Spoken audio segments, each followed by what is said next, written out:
check the WTIC forecast. For the rest of our Wednesday afternoon, more clouds and sun, a bit of a chill with the high of 49. Cloudy and damp late tonight, the low dropping down to 37. Now damp Thursday morning, otherwise mainly cloudy, breezy, warmer though. The high moving up to 68 for us. Overcast and mild Thursday night, the low down to 51. Then Friday, after a cloudy start, sun and areas of high clouds during the day. Still mild, but the high of 64. I'm meteorologist Jason Caterina in the WTIC Weather Center. 49 degrees right now. Sports, Rory McIlroy is committed to play in this year's Travelers Championship. ESPN reports Knicks great Carmelo Anthony will headline the new class of the Basketball Hall of Fame in Springfield. The official announcement of the class of 2025 is coming soon. Red Sox in Baltimore pregame just after 6 p.m. here on WTIC. Yankees host Arizona, the Mets in Miami. For more, check out WTIC.com. I'm Dave Maker, WTIC 1080 News. I'm elder law attorney Haley Allaire. Our greatest reward is happy clients telling us that they're very thankful for our help. Hi, I'm Carolyn from Coventry. Recently, my 82-year-old mother had a few falls and ended up in rehab. What we thought would be temporary care became permanent following an unexpected and fast decline. When we applied for Medicaid, it was overwhelming.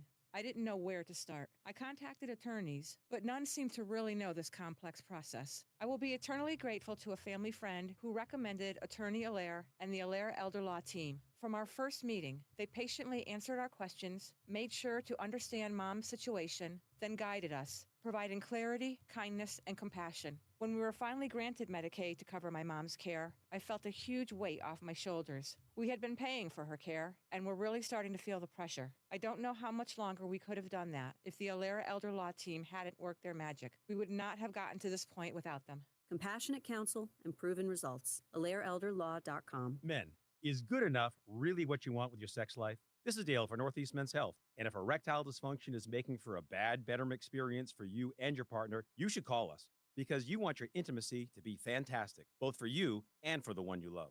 At Northeast Men's Health, our treatments have success rates of well over 90%. And because we're a medical practice focused on men's sexual health, we can offer many treatment options and even combine treatments to find the right one for you. Which means if you're like most of our patients, we can likely get you performing like you haven't in years. You can even last up to an hour or more and make sex great again. So make an appointment and make a change from good enough to really good. For just $99, you'll get a medical consult, blood work, and if medically advised, a test dose. And if that test dose doesn't work in the office, your visit is free. Call 800-930-5956. That's 800-930-5956. Or go to northeastmenshealth.com. That's northeastmenshealth.com. We have 5 offices across the Northeast to serve you. Northeast Men's Health, a Promedic restorative health practice. As winter fades and the warmth of spring fills the air, be sure to tune to WTIC News Talk 1080. That's right, Richard. The WTIC weather team will guide you through the ever-changing springtime weather with updates on the 8s every weekday morning and afternoon. Don't let the unpredictable spring weather catch you off guard. Tune in throughout the day and stay informed and prepared. Connecticut's most accurate local weather is on WTIC News Talk 1080. Hey, it's Eric Erickson. I hope you'll tune in to listen to my show every weeknight at 6 right here on WTIC News Talk 1080. I'll break down the news of the day, everything from national politics down to the battle at the local school board. I'm not going to give you the party line, no predictable red meat. I'll give you the truth, the whole truth, nothing but the truth, and what's going on in this insane world. I hope you'll join me. The Eric Erickson Show, weeknights 6 till 9 right here on WTIC News Talk 1080 and on the free Odyssey app. Hi, this is Brian Kilmeade from Fox and Friends. Have you checked out my radio show, The Brian Kilmeade Show? Listen. 1 minute. Talk 1080. We're talking about the issues that matter most to you. We're giving you the breaking news, talking to the newsmakers you want to hear from. Where does President Trump take the country? Where do the Democrats go from here? We are covering all this in great depth and so much more. The Brian Kilmeade Show, weekdays, 9 a.m. on News Talk 1080. Listen to your radio, smart speaker, or on the free Odyssey app. Hey, it's Steve Parker. Saturday mornings, 5:30 a.m. till 8:30 a.m. right here on WTIC. And, I don't know how much more of this I can take. How about you? Have you had just about enough? So you want to chill out. You want to sit back. You want to relax. You want to have some fun. That's what we do on Saturday morning. Hopefully you can join us this Saturday morning, 5:30 a.m. till 8:30 a.m. And 10. WTIC 1080, WTIC.com. And don't forget to download that Odyssey app. Oh, I love the Odyssey app. Catch you Saturday morning.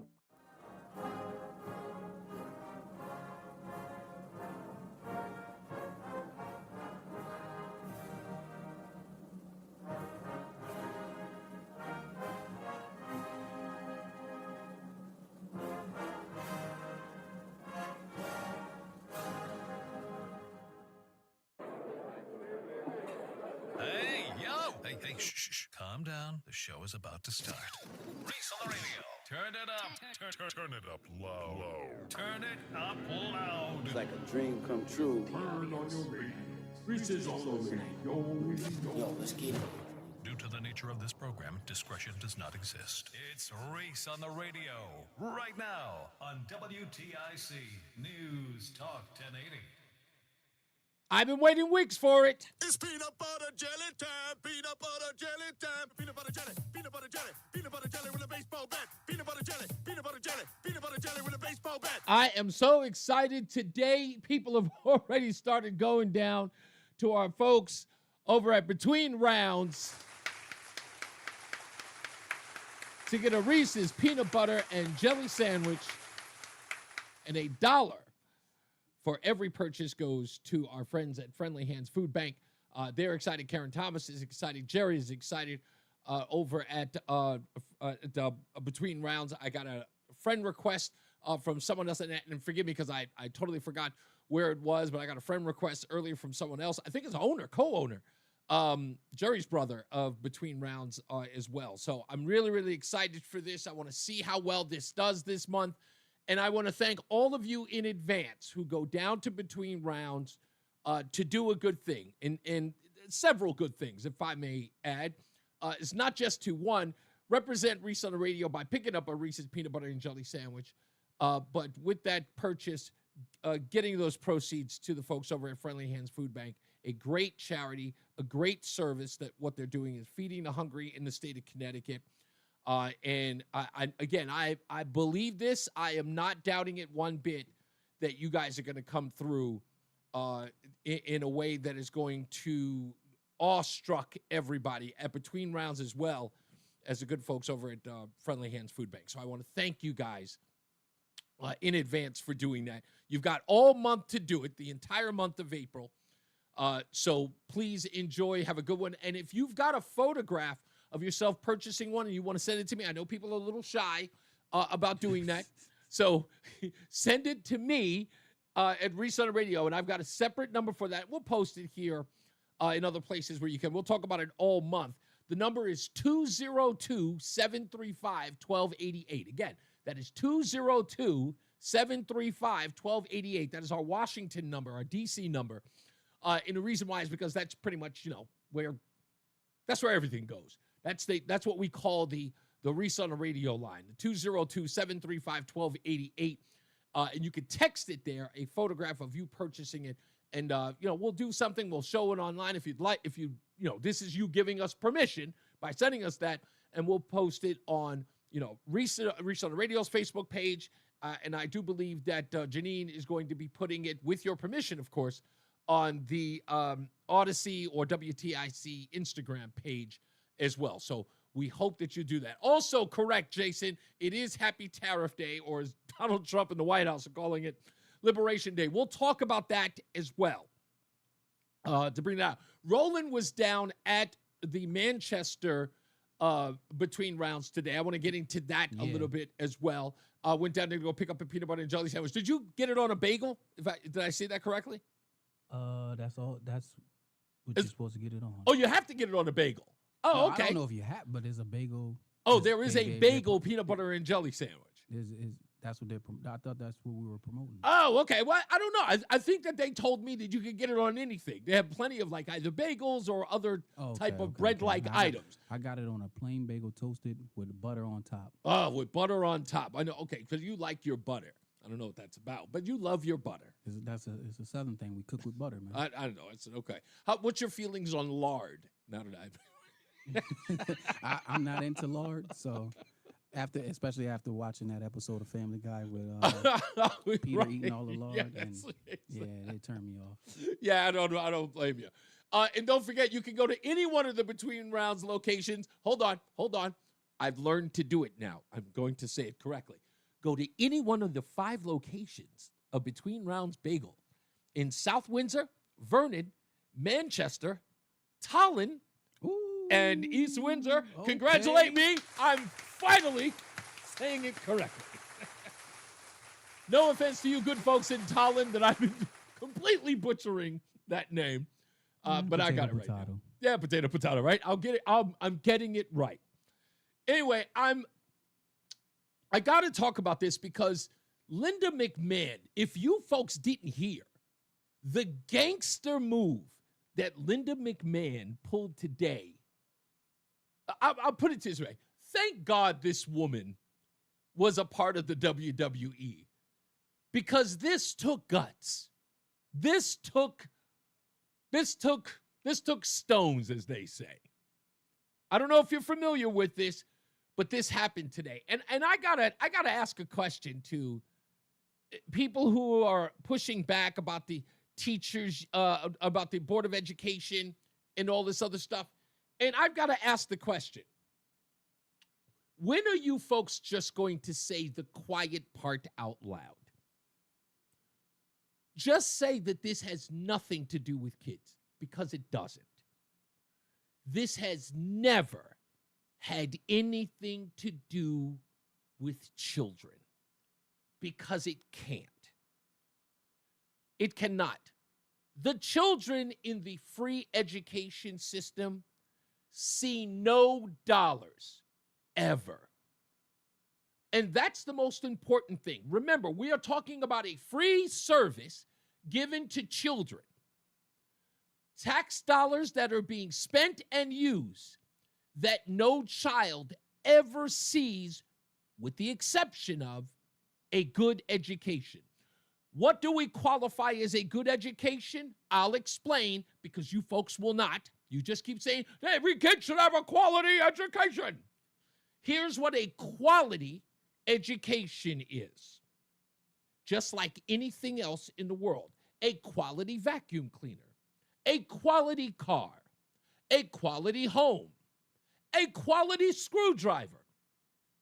It must operate as advertised.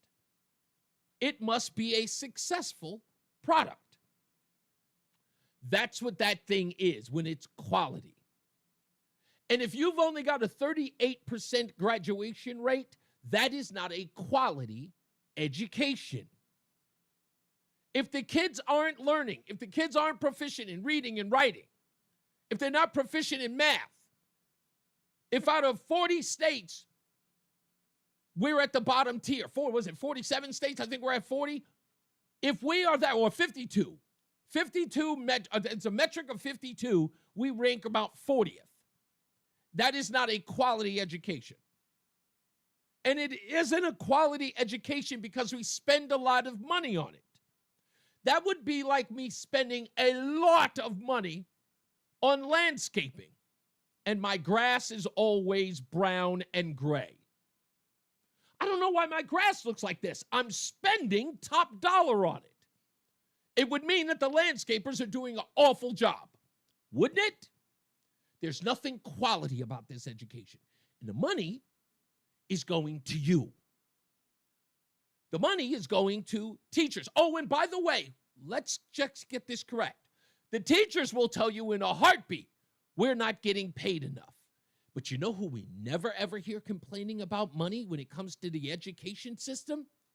Bureaucrats. The teachers don't think they're getting paid enough. But I don't hear Randy Weingarten complaining about her salary. I don't hear about the union heads ever screaming about the money that they don't get. It's always the low-level, ground-level teachers who get nothing, bubkiss, and are forced to pay union dues. Why?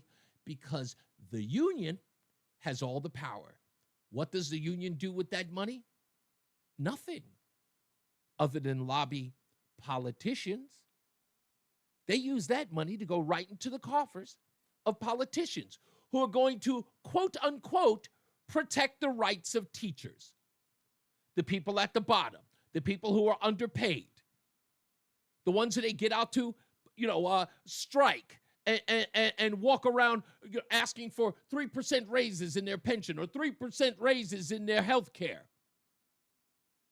while they complain every year about how much money they're not getting. But I've just got one question to everybody in education. Name a child who benefits financially from taxpayer dollars. We're supposed to be spending the most money on our children. Every student gets what? Upwards of $18,000, $24,000, $25,000 a year. Kid doesn't see any of that money. Where's the money going?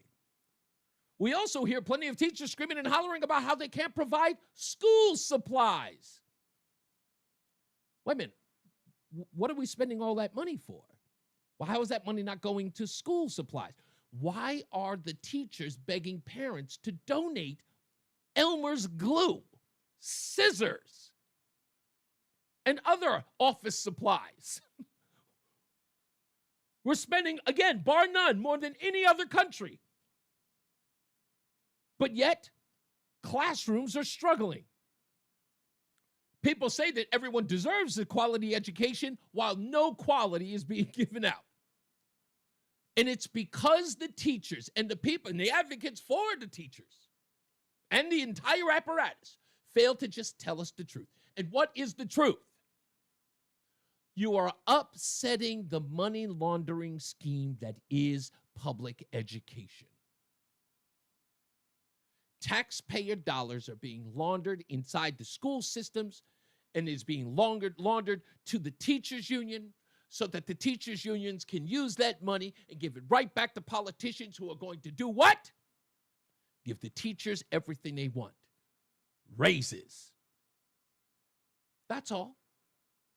And they will hold those kids at ransom, put the kids in a chokehold with a gun to their head and say, if you don't pay me more money, these kids aren't going to learn. That's what's going on.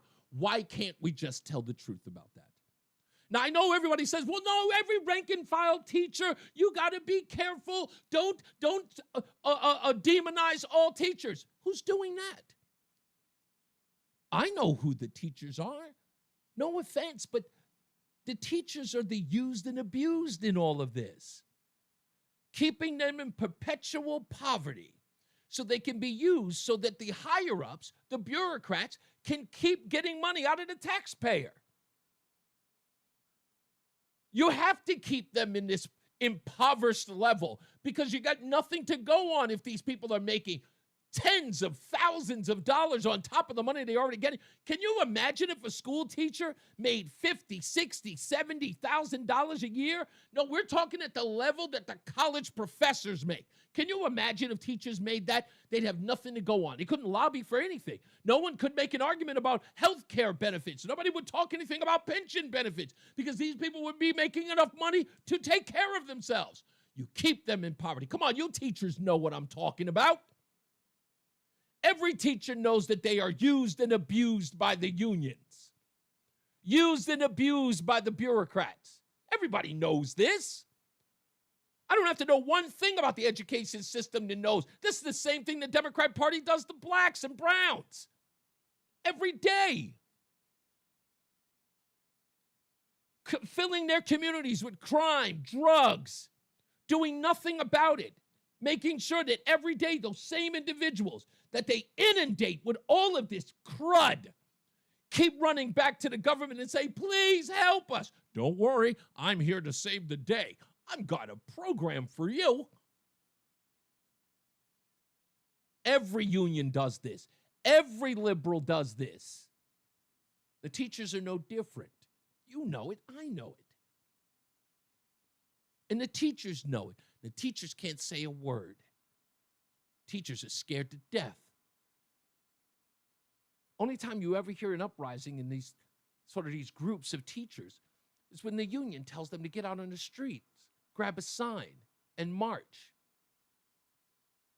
You never hear a revolt by the teachers screaming and hollering about how the unions are using them. You got to leave the teacher. You got to leave that plantation in order to hear what's really going on. People have to leave the profession to talk about it. And when they do, those people are demonized for it. Everybody knows. I mean, it works. It operates like a cult. It's the worst administration. And the reason why, and let me tell you the most horrible part about it. It's the people that they failed the most. that are most vulnerable. They're poor kids. Doesn't matter their color. They're poor kids. You got kids who are in the system who don't think education actually helps them anyway. That's why most of them don't go. People don't even see an education as a way to get them out of poverty. They no longer believe that. You ever wonder why that is? Doesn't anyone ever ask, why is it that young kids don't see education as a roadmap to get them out of poverty, out of their failing communities? Why don't they see that? Because the teachers union don't want them to see that at all. They don't encourage education. They bash it. They destroy it. The only people they advocate for are themselves. That's it. There he is. Stop demonizing teachers' unions. At one time, school janitors made more than teachers. Thank God for teachers' unions. Janitors still make more than teachers, my friend. Welcome to 2025. Have you ever seen a custodial union? You ever seen the money that they make? And this is another great case. Don't demonize teachers' unions. Tell me who they're helping, ATS. Tell me how their work product should be praised. Show me all the fantastical numbers inside the school systems, in and around any place in the country that show the teachers union doing a great job on our public school students. I dare you. There's nothing to show for. Teachers unions protect their own. Even in ATS's own statement, read it. I'll read it for you. Stop demonizing teachers unions. At one time, school janitors made more than teachers. Thank God for teachers unions. Not one mention of what teachers unions are supposed to do, what they're supposed to do. Ensure that the teachers actually provide quality education. That's the bottom line, not their money, not their paycheck. The bottom line is you qualify their paycheck with their job results. It takes me back to Santonio Holmes, the MVP of that Super Bowl against, when he was with the Steelers against the Arizona Cardinals. When he caught the last pass, he became the Super Bowl MVP. He ended up playing at the Jets. He couldn't get the ball. And I remember him screaming and hollering and saying, I need to get the ball more. Why? Because he needed to justify his paycheck. I don't have the stats to justify the pay I'm getting for the team. That's how everything should work. You should be able to justify that quote-unquote pay raise. And the numbers don't support that, AT. You know it, I know it, and they know it. We'll take a break. We'll come back. More news, more views, and we'll play that audio of Linda McMahon crashing a protest outside the Department of Education in Washington today. It's Reese on the Radio on NewsTalk 1080 WTIC. Get a head start to your day with WTIC News Talk 1080. Listen to us live on the Odyssey app before you even hit the road. Get the breakdown on the biggest news stories that Connecticut is talking about. To get started, download the Odyssey app and search for WTIC News Talk 1080. Slow? Clogged? Backed up? Don't worry. ALO Home Services has you covered. For only $93, our technician will clear any drain in your home. And if it can't be cleared, it's free. Call for details. Licensed for safety. P102776888, D104014665, E1185643, S3308699, HIC 628926, SM3004646, HOD 635, HOD 223. You know your customers. Ralph likes his coffee black on Fridays, but Mondays he takes a little cream. Jennifer comes in every 3 years when her lease is up to get the newer and better model. And for some reason, pepperoni pizza sells like crazy on Friday nights. Who knew? At Odyssey, we have the expertise to get your media plan done right. With ads like you're hearing right now, to targeted social media campaigns, search engine optimization, and location-based advertising. Advertise with Odyssey and help us grow your business. Visit ads.odyssey.com. Listen up, fellow Gen Xers. Elizabeth Banks here. The recommended age for pneumococcal pneumonia vaccination has been lowered to 50 and older, even if you're healthy. It's up to us to lead the way. We've done this before. Music videos, fanny packs, even the World Wide Web. Let's do it again and get vaccinated, because we're at over 6 times greater risk for pneumococcal pneumonia. Gen X, this is our shot. Visit vaxassist.com and schedule a vaccine today. Sponsored by Pfizer.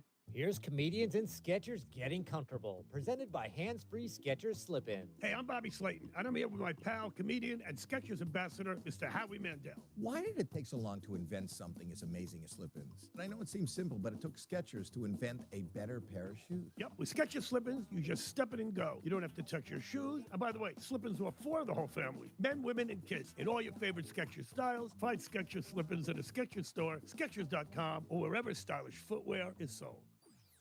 And now, a WTIC news update. 49 degrees, 3:30. I'm Dave Mager, WTIC 1080 News. High about 50 this afternoon, low in the 30s tonight with some showers. Claiming America's been getting ripped off by its trade partners, President Trump is ready to announce a series of new tariffs. He'll speak in the White House Rose Garden next hour. This is raising great concern abroad, as the BBC's Rupert Wingfield reports. The European Union, particularly a big manufacturing exporter like Germany, they are extremely dependent on the American market for their exports. About 10% of German exports go to the United States, not just cars, but pharmaceuticals and chemicals and other products as well. And so there is real concern that if the US president does announce, across-the-board tariffs, it could hit Germany and other industrial powers, France and Italy and others in Europe quite hard. Tariffs will be paid for by U.S. importers who are expected to pass the cost on to consumers. Illinois Democratic Senator Dick Durbin says those consumers won't be pleased. The president is risking a recession with this national sales tax he calls tariffs. When families across the United States see what this does to the price of goods that they want to buy, for example, a car, which is now beyond their reach because of the tariff, it's going to create an economic force, a negative force in this country. Corruption charges against New York City Mayor Eric Adams have been dropped. Judge Dale Ho granted the Justice Department's request to drop the case so Adams can stay in office and help with President Trump's immigration crackdown. The judge dismissed the charges with prejudice, meaning they cannot be brought again. That prevents the Trump administration from threatening to revive the charges if Adams doesn't play ball with the administration. CBS's Michael Wallace reporting. There was a fatal shooting in Hartford last night. Police say they got a shot spotter alert at just before 7 p.m. from the area of 84 Vine Street. They found 50-year-old Michael Coleman of Hartford fatally shot. Actor Val Kilmer is dead. He was 65 and suffered from pneumonia after a battle with throat cancer. Kilmer famously played Jim Morrison and starred in other films like Heat, Top Gun, and Tombstone. On Wall Street, the Dow is up 159. S&P climbing 24 points. The NASDAQ is plus 102.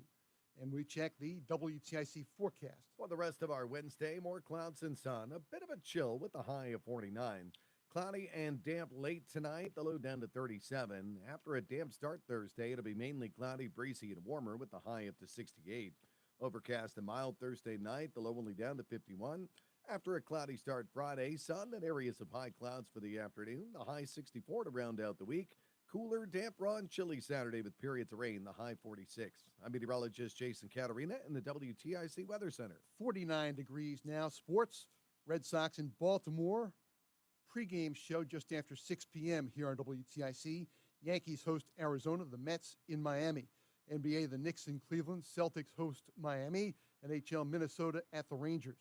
For more, check out WTIC.com. I'm Dave Maker, WTIC 1080 News. When you're trying to find quality candidates, all the searching, screening, and interviewing can become a job itself. You need Indeed, the all-in-one platform that makes it easy to interview, screen, and hire quality people. Visit Indeed.com/credit. We all hear the radio ads about the IRS. They tell you to be afraid, to be scared, and they try to frighten you into calling. I'm not here to do that. Tax Relief Advocates is different. TRA is here to tell you that if you owe money to the IRS, whether it's $5,000, $50,000, or $500,000, we have a solution. It doesn't matter if you're sitting in your car, at work, or with your kids. No matter where you are, call now. 800-575-6481. Don't lose hope. TRA can eliminate or reduce what you owe to the IRS. Generous programs are now available that can give you a fresh start. Our passion is taxes and helping individuals fix their IRS problems. We have over 1,000 5-star reviews on Google and an A+ with the Better Business Bureau. You don't need to be afraid of the IRS any longer. End your tax nightmare today by visiting us online at TRA.com or call 800-575-6481. That's 800-575-6481. Tax Relief Advocates. Real solutions for real people. The big media are out to stop President Trump at any cost. ABC, NBC, CBS, CNN, they're all the same. President Trump doesn't trust the big media, even Fox News. Now, millions of Americans are turning to Newsmax. Nielsen reports almost 30 million Americans tuned into Newsmax last quarter. And President Trump is one. He watches Newsmax and says it's terrific. So tune in tonight to watch Rob Finnerty's series, The Big Media's War on Trump. Every night, Rob Finnerty is exposing their big lies and gives you the straight talk you want. Find Newsmax on all major cable systems or download the free Newsmax app on your phone or home TV now. Millions have made the switch to Newsmax. You should too. Hey, it's Tom Shattuck. As you know, my friend Phil has been doing Awaken 180 weight loss, and he's just finished up week 7. Phil, how'd it go? It's funny, Tom. I had a feeling like, I don't know about this week. I kind of cheated, but just so little. I thought, you know what? If that's enough to screw things up, I'm really going to have to get back on the wagon. But I ended up losing 2.6, and total to date, I'm down 41.2 pounds, 7 weeks to date. I'm light on my feet. It's just so much easier to walk. I think, wow, I lost 40 plus pounds. That has to just be so much better for my body, for my skeletal system, you know, my breathing, everything. It's just, it's phenomenal. I'm still really pumped and looking forward to, you know, continuing the progress. You know why my friend Phil can have an imperfect week and still lose weight? It's because he's got a coach at Awaken 180 Weight Loss who knows him. And your coach is waiting for you. Call 844-346-1800. Online at awaken180weightloss.com. ZipRecruiter is the place. ZipRecruiter is the place for talented teachers, savvy software developers, and master mixologists. ZipRecruiter is the place where you meet all these people and more. That's because ZipRecruiter is the place for job seekers who are looking for new opportunities. In fact, ZipRecruiter helps 10 million people with their job search every day, so you can find the right candidates right away. It's no wonder that ZipRecruiter is the place for skilled skydiving instructors, accomplished airbrush artists, and proficient pediatricians. But if you're not using ZipRecruiter to hire, you're missing out. ZipRecruiter is the place that's so confident it can make your hiring easier that it lets you try it for free at ZipRecruiter.com/free. So if you want the right candidates for all your roles, ZipRecruiter is the place to go. Try it for free at ZipRecruiter.com/free. That's ZipRecruiter.com/free. Never miss out on great candidates with ZipRecruiter. So, you want to buy a house. 1 minute. Go Yes, online, do your research, find the dream listing, go see it, and get catfished. Back to the drawing board. More scheduling, more viewings, more. This doesn't even look like the photos. You could finally find one that does match the photos. Then comes the offer. Stress rush? Yep, make that 3. And here's the paperwork. Yep, never-ending paperwork. It's a lot. But you don't have to do it alone. Because there's an agent who's a realtor here to guide and help protect you as you find. First ballot Hall of Famer Carmelo Anthony. Yeah, I don't know how I feel about that. See, there's no feelings involved. He deserves it. I don't know. It's not. Yeah, well, he's the top 10. He's the top 10 scorer of all time. Is he really top 10 all time? Top 10 all time. He's number 9. Huh? I would have never guessed that. 3-time Olympic gold medalist. Okay, all right, fair enough. Syracuse national champion, national player of the year. Yeah. That much I know. That part I know. Reese on the radio. I don't know what else you want. The news. Even when it He just don't got no chips. That's why. Now on WTIC News Talk 1080. Yeah. If you hear Roland and I are in the background talking about Carmelo Anthony, first ballot Hall of Famer for the NBA, I think it's easy now. You know, they took so long to put in Allen Iverson. You know, why did that take so long? Because of the off the court issues. Yeah. Don't give me more reason for Charlie Hustle to be in the Hall of Fame. Yeah, I know his off the court issues were a reason why, but they finally had to give it to him because they had no choice. I know after a while you just have to do that. Plus, the NBA was losing a lot of favor because of that as well. But anyway, Linda McMahon. Speaking of Connecticut's own, because I'm sorry, Carmelo Anthony's from Baltimore. That's another story. By the way, he had some off-the-court issues, too. I don't want to get into that. Yeah, he did, but it wasn't like that. That's true. Linda McMahon, who is the Secretary of the Board of Education, is doing something that only somebody from the WWE would do. You may have heard about this, but there were these protests. Maxine Waters and others were going down to the Department of Education trying to get into the building. And they wouldn't let them in. And so they've been staging these protests against DOGE because of the department cuts, if not eradication of the department in general. And, they keep saying it can't be shut down without an act of Congress. Then there's no need to protest, right? If the president can't shut it down, right? You don't even have to stand outside. But, they need these. They think these protests are effective. So they went down there recently to have a protest. And while people are down there holding their protests, Linda McMahon crashed it. And what I want you to witness here is that all of that screaming and hollering that you hear from these people like Maxine Waters, that you hear from Jasmine Crockett, from AOC and the Bernie Sanders, when the opposition isn't there, there's a lot of tough talk. These people are racist and criminal. And Linda McMahon stood there on the side, let them have their little moment, and then they had no choice but to acknowledge her. Now, here's where it gets, as the kids say, gangsta. When I say it got gangsta, it got gangsta. She stood there quietly, didn't scout back at them. They ceded the podium to Linda McMahon. They were even gracious enough to invite her to it. Listen. Longa corporate model without a plan and without an effort to really protect our students. So we want to be clear about that. I want to say one other thing. The mood in the room, it was very collegial. We are extraordinarily grateful to the secretary that she joined us. Thank you. She's here. Perhaps I should give her the podium. We're extraordinarily grateful that the secretary gave us the space to have these conversations. But with all due respect, madam, I think my biggest concern is that the states will not be able to protect the programs and services that you would like to devolve with them. So all of that shouting that you normally hear from these people, and by the way, that congresswoman, when I forget her name, she was the one that was at a committee hearing, a congressional hearing, screaming, BS, this is BS. She was actually saying the word. This is BS. All of this DOGE stuff is BS. All of a sudden, Linda McMahon standing out there. She's the most cordial person in the room. Well, I just want to let you know, Miss McMahon, Secretary, what my concerns are. All very kind. These people have no bite in them. Not when they're confronted by these people. They're scared to death of them.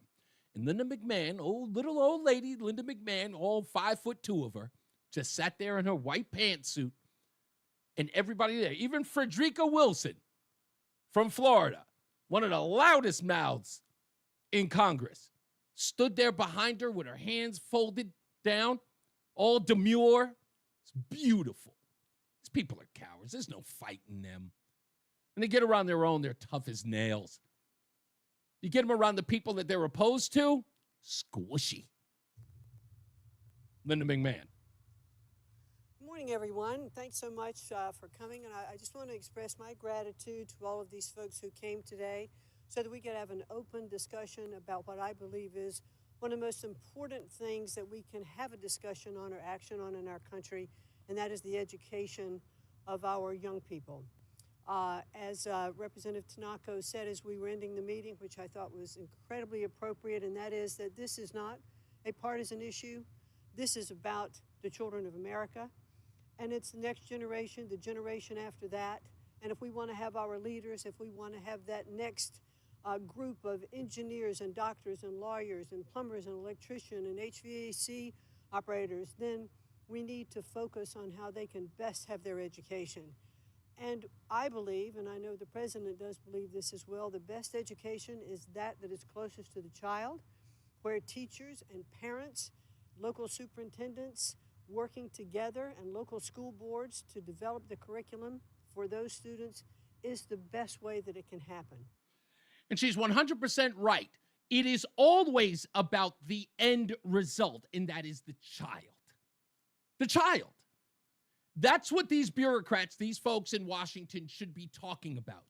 But what they're really talking about, when they're talking about budget cuts, when they're talking about money being taken away from them, they're talking about money that goes to them. It's not about the kid. They are used. That's a talking point. Well, the kid's going to learn if the teacher can teach, no matter what the tools are. Now, I see ATS is saying, it's like, nobody has the guts to talk about the parents' involvement. I do. AT, you must be new here. I get raked over the coals talking about how the inner city kids are taught to care more about rappers and basketball players than they do about learning. How the African-American community seems to care less about education because they think education is associated with whiteness. They don't think that education is associated with being authentically black. That's a fact. When I talk about parents not seeing education as a way to get their kids out of school, out of poverty, people get mad at me for saying that. That the liberal-leaning Brookings Institute says one of the two biggest factors in getting out of poverty is, one, a quality education, and two, not getting pregnant before marriage. 3 is actually marriage before children. But you can't say that to these people. Talk to the parents. I've been ripping the parents for over 25 years. Everybody knows that. There's nothing new. Parents can't get involved. Why? Some of them have to work 2, 3 jobs, and half of them don't have an education to boot. They can't learn any of the things that the kids are learning in class. They don't know any of those things. And the parents who do, God bless them. God bless them. But it's sad. I mean, it's a sad thing. Yes, of course the parents play a role. But the bottom line is that kids in school aren't even interested in class anymore. They're not. And you've got to start addressing why that is. And I believe it's a cultural thing. Let's be honest about that. Ask these kids, because all I ever hear from people like Al Sharpton and any other advocate, Black Lives Matter 860, they always seem to be screaming about education. But you ever notice when they talk about it, it's in a very general way? We need more education on these things. What kind of education? What education? What specifically should they be learning? They immediately clam up. Kids need more education about math and reading. What education should they be learning? What should they be learning? Where are they slowing down? What's the rate of difficulty in what areas? No one seems to know. No one even bothers to ask. I remember when my second wife and we used to go to the parent-teacher conferences. We went for the oldest daughter. We went there for her, and her teacher sat behind the desk, and she said, Ayla would really, really do better. She has a lot of potential. And I said, oh, okay. Where does she have a lot of potential? In what? Where is she struggling? What could we help with? What tutor should we get? Is it a math tutor or a reading tutor? Or what kind of tutor should we get? Where is she struggling? The teacher says, well, I kind of mean that generally. It was like, oh, generally. That sounds like something you say to every parent. It sounds like a little stockpile a comment that you have for every parent who walks in there. If she'd applied herself in what? Well, I'm speaking generally. Well, can you be specific so that we can go home and help her? They never have an answer. There is no monolithic black culture. Are you kidding? ATS, of course there is. Of course there is. What, you don't think there's a monolithic African-American culture? Sure there is. What do you think the percentage of the outliers are? 10, 15%. African-American culture is, we're talking monolith. It's like a whole damn thing. It's one of the only groups that generalizes. Ask any quote-unquote black leader. Why do you think they have one? Because they all agree and believe in the same ideals. Then when you talk to them and they say, we don't always think the same, that's funny. Every time you ask them the same question, they all seem to have the same answer. It absolutely is a monolith. Why do you think they call me an Uncle Tom? I'm as black as they get. I'm a high school dropout raised in a single-parent household. My mother had 5 children with 4 different fathers. I'm the epitome of black culture. But I'm a conservative Republican since the age of 10. I speak well, and I think for myself. And I'm called the white sheep of the family. Monolith? Who you kidding? Black people have been a monolith since slavery. I'm the outlier, sir. And I make no bones about saying it. Just because you can't admit it doesn't mean it isn't true. That's the reason why I'm a success. No offense. Because I'm off the plantation.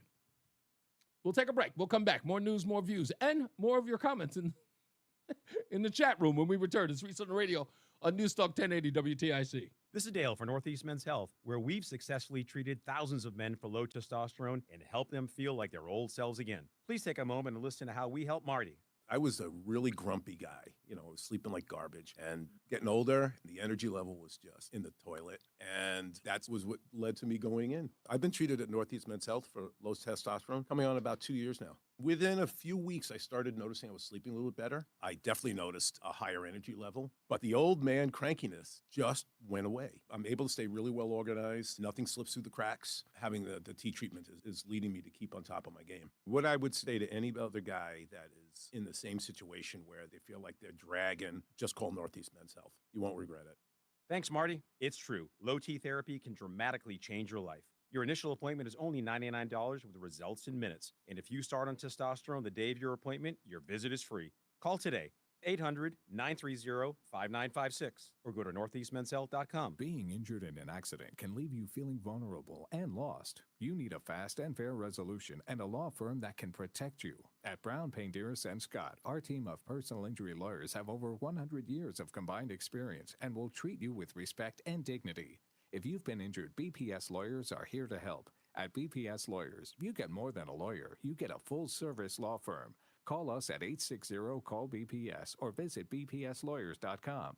Bruce Newman is responsible for the content of this ad. Here at ALO, we believe hearing solutions to your main drain problems shouldn't cost a thing. That's why we offer free mainline drain camera inspections and free estimates on sewer line repair or replacement. Contact the trusted professionals at ALO when you call, click, or text today and say, "Hello, ALO." Call for details. Licensed for safety.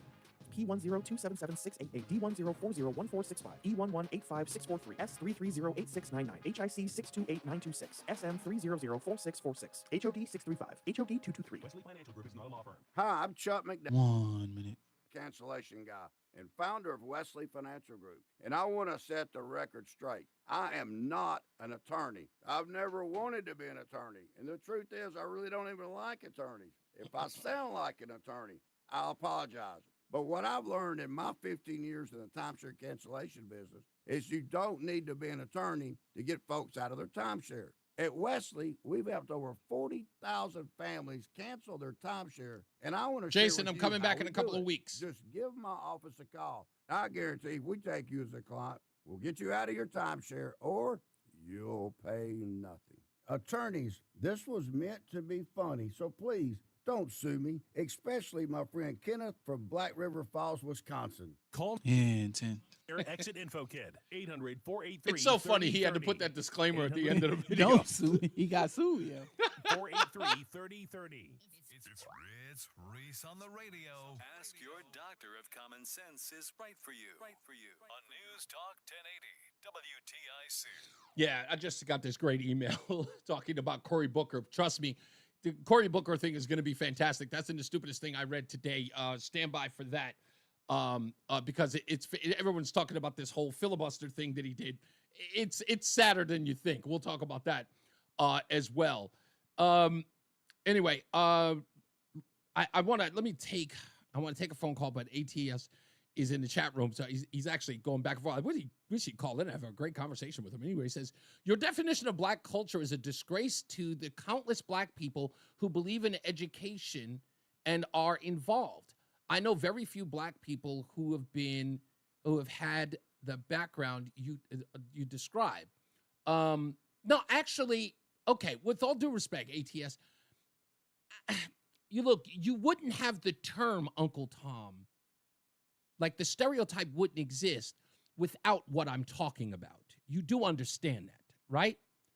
You don't get Larry Elder, Candace Owens, myself, Thomas Sowell, Walter Williams, Shelby Steele. You don't get those guys being called Uncle Toms if the culture wasn't all one way.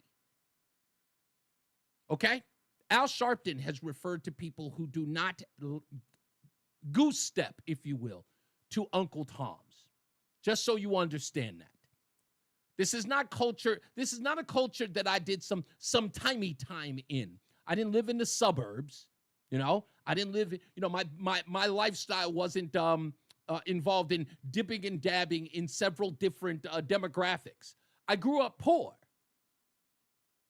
And the thing about the difference between me and many of those is I grew up completely as a contrarian to those people. I looked at them and I said, I listened to these people's politics and I looked in the way in which they lived their lives, and it didn't make sense to me. And if it didn't make sense, I pushed back on it. That's how I grew up.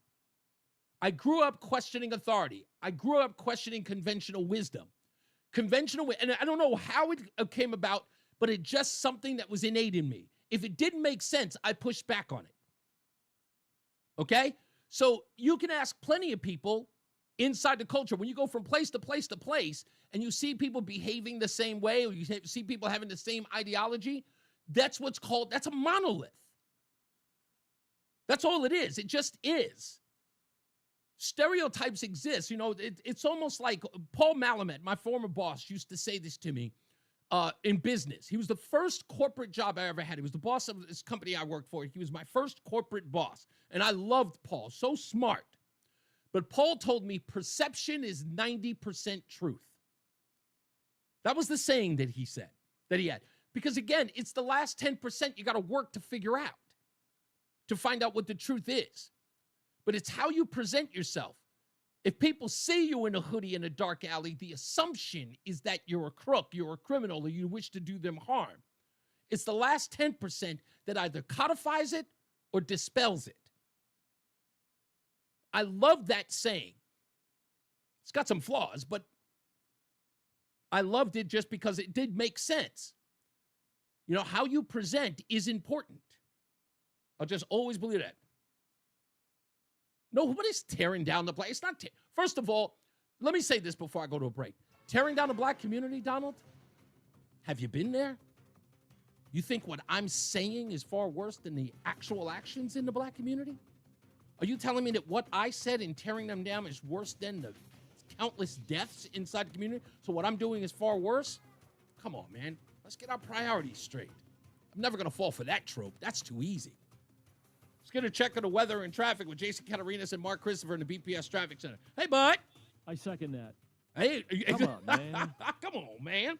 Hey, it's peanut butter and jelly time, sir. Ooh. So, are they doing it over at the store in Thailand? Yes. in Tallinn as well as South Windsor, Vernon, Manchester, and East Windsor. Yes, they're doing it all today. Okay. That's right. You The go do your Puglias, thing. right? I'm sorry? The Puglia brothers. Yes, that's right. There you go.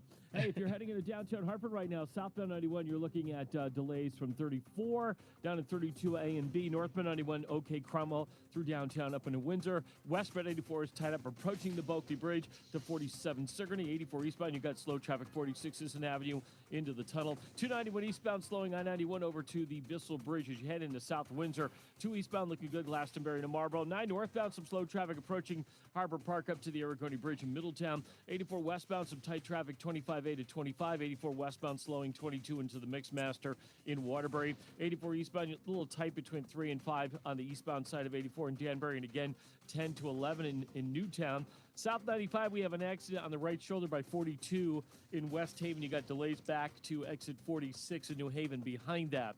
Traffic and weather together on the 8th WTIC News Talk 1080. WTIC weather. For the rest of our Wednesday afternoon, more clouds and sun, a bit of a chill with a high of 49. Cloudy and damp late tonight, the low dropping down to 37. Now damp Thursday morning, otherwise mainly cloudy, breezy, warmer though. The high moving up to 68 for us. Overcast and mild Thursday night, the low down to 51. Then Friday, after a cloudy start, sun and areas of high clouds during the day. Still mild with the high of 64. I'm meteorologist Jason Caterina in the WTIC Weather Center. WTIC is celebrating 100 years on the air and 100 years of serving Connecticut. This is WTIC and WTIC FM HD2 Hartford, an Odyssey station. 50 degrees, 4 o'clock. I'm Dave Mager, WTIC 1080 News. President Trump will accelerate trade conflicts with U.S. allies when he announces a series of new tariffs. He'll speak shortly in the Rose Garden. 25% foreign auto tariffs are set to take effect tomorrow. CBS's Jolene Kent reports that could do a number on your auto insurance. Car insurance will likely cost more because the price of the average car is expected by economists to go up.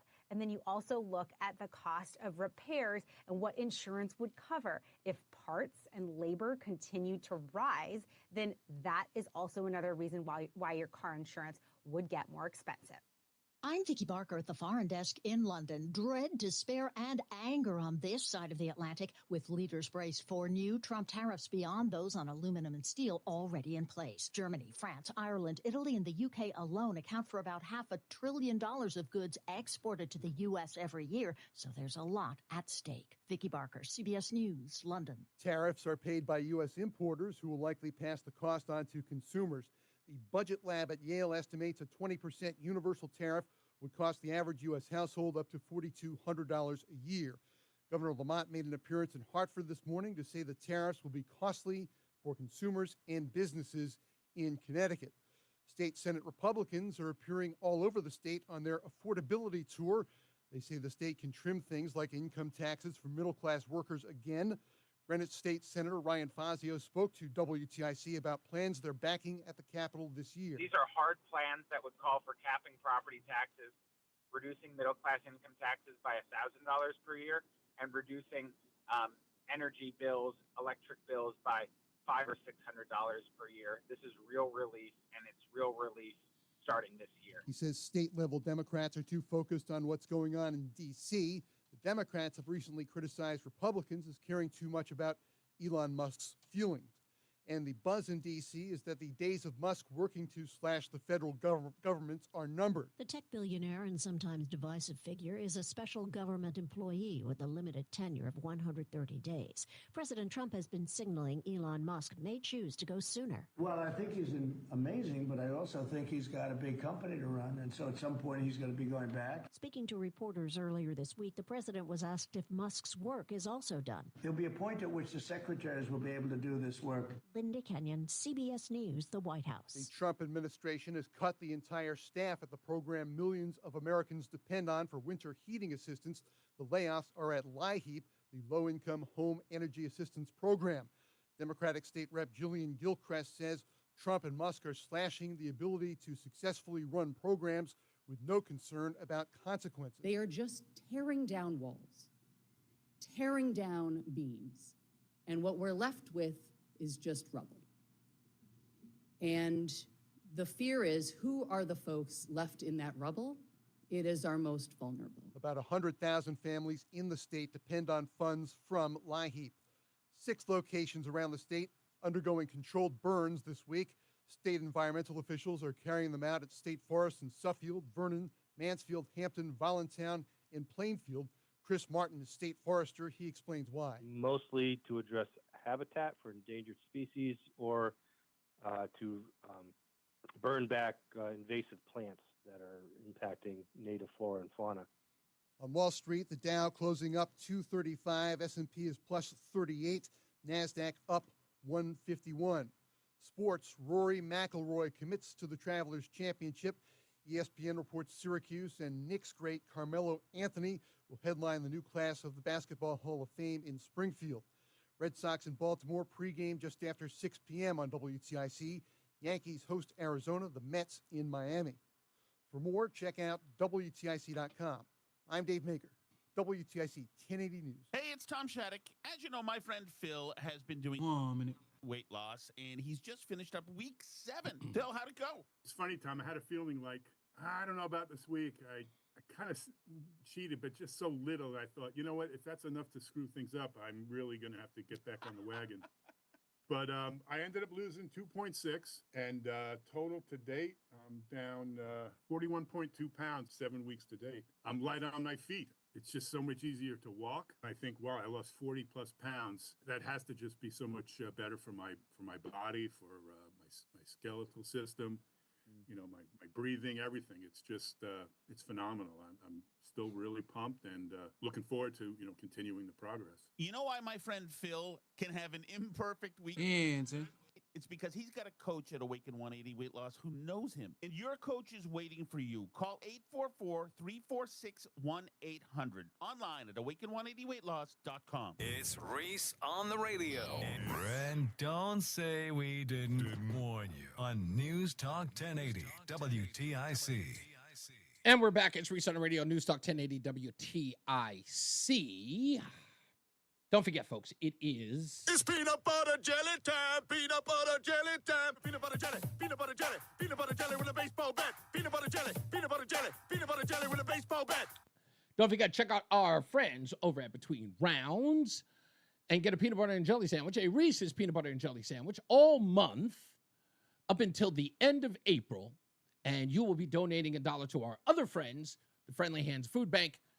Like I said, everyone. So you don't even have to buy it for yourself. If you don't do peanut butter and jelly, buy one for a friend so you could be donating to a good cause. You're doing 2 things, buying a sandwich for a friend, and you're donating $1 to the good folks over at Friendly Hands Food Bank. So get to one of their locations. Let me see if I can do it again. In South Windsor, Vernon, Manchester, Tallinn, or East of Windsor. I was going to talk about this today, Donald, and sorry, and I forgot who the other gentleman's name was inside the chat room. Because AT, I'm just going to call him AT, just because apparently this has sparked something. I do have, if you believe it or not, I have a small but significant African-American audience. I do. And talk radio is not usually a space for that. But Donald said a couple of things in here, says, Reese, you tend to ignore the fact that it's not a level playing field when it comes to minority communities. It's not a level playing field anywhere. There's no such thing like white people don't wake up and go, whoa, level playing field for me today. There's no such thing as a level playing field anywhere for anybody. Okay, so that's a straw man argument. There's not a level playing field. No, it's uneven everywhere. Not just for minority communities, white communities too. Everybody's community has an unlevel playing field. The smaller the community, usually you probably see more success. But the larger, life ain't fair. Never has been, never will be. Life ain't fair. And this idea is supposed to be level for you. Success doesn't care about you. Success is taken. It's taken with hard work, effort. Level playing field. Damn sure wasn't level for me. I practically stole this job. No, I'm kidding. Let's get a check of the weather and traffic. Jason Catarina has your weather. Mark Christopher's in the BPS Traffic Center. Hey, Mark. That's what I say every morning when I wake up at 10 minutes after 5. I go, I stole this job. I got thank God I got a level playing field. I say that every morning when the alarm goes off. Reese, good morning. Good afternoon. This traffic report being brought to you by Columbia Implant Center in Manchester. And if you're heading into downtown Hartford right now, southbound 91, you got delays approaching 33 down to 32 A and B. Northbound 91 moving while Cromwell through downtown up into Windsor. Westbound 84 slows approaching the Bulkley Bridge out to 48 Asylum. 84 eastbound, you got tight traffic half mile before 46th Avenue into the downtown tunnel. 291 eastbound running slow. I-91 over to the Bissell Bridge as you head into South Windsor. 2 eastbound's okay. Glastonbury to Marlboro. 9 northbound slows. Harbor Park up to the Aragoni Bridge. 84 westbound a little tight. 22 to the Mixmaster in Waterbury. 84 eastbound slowing by exit 5 in Danbury. 84 eastbound is slowing as you move by exit 9 in Newtown again from 10 to 11 on the eastbound side of 84. 95 southbound if you're heading New Haven into West Haven right now. We had an accident down by exit 42 that was on the right shoulder. Looks like that's out of there now, but we still have residual delays. South 95, 46 down to 42 in West Haven. Stuck in traffic again? Don't waste another minute. Columbia Implant Center in Manchester gets you in and out fast, often in just one day. Open 7 days a week. Get your smile back now. Columbia Implant Center, ColumbiaImplantCenter.com. Traffic and weather together on the 8's WTIC News Talk 1080. WTIC weather. Cloudy tonight. It's going to be a little damp with a little late-night drizzle. The low down to 38. Then after a damp start to the day on Thursday, it'll be mainly cloudy, breezy, and warmer. The high up to 65. Overcast and remaining mild on Thursday night. The low only down to 52. Then after a cloudy start Friday, not a bad afternoon. A mix of sun and some areas of high clouds. The high 64. Certainly better than what the weekend looks like. Damp, raw, and chilly Saturday with periods of rain, the high 46. Cloudy and warmer at least on Sunday with a couple of showers around the high of 67. Currently 48 in Bristol, 43 in Waterbury, 46 in Danbury, 49 in Hartford right now. I'm meteorologist Jason Catarina in the WTIC Weather Center. It's the Peter L. Brown Company's 65th anniversary. For a limited time, purchase high-performance double-pane windows from the Peter L. Brown Company and get an upgrade to super-efficient triple-pane glass at no additional charge. For a free estimate, please visit peterlbrown.com. When you're trying to find quality candidates, all the searching, screening, and interviewing can become a job itself. You need Indeed, the all-in-one platform that makes it easy to interview, screen, and hire quality people. Visit Indeed.com/credit. Taxes was not knowing your full financial picture. Now Taxes is getting and maximizing your refund all in one place. Credit Karma, where a TurboTax expert can do your taxes for you.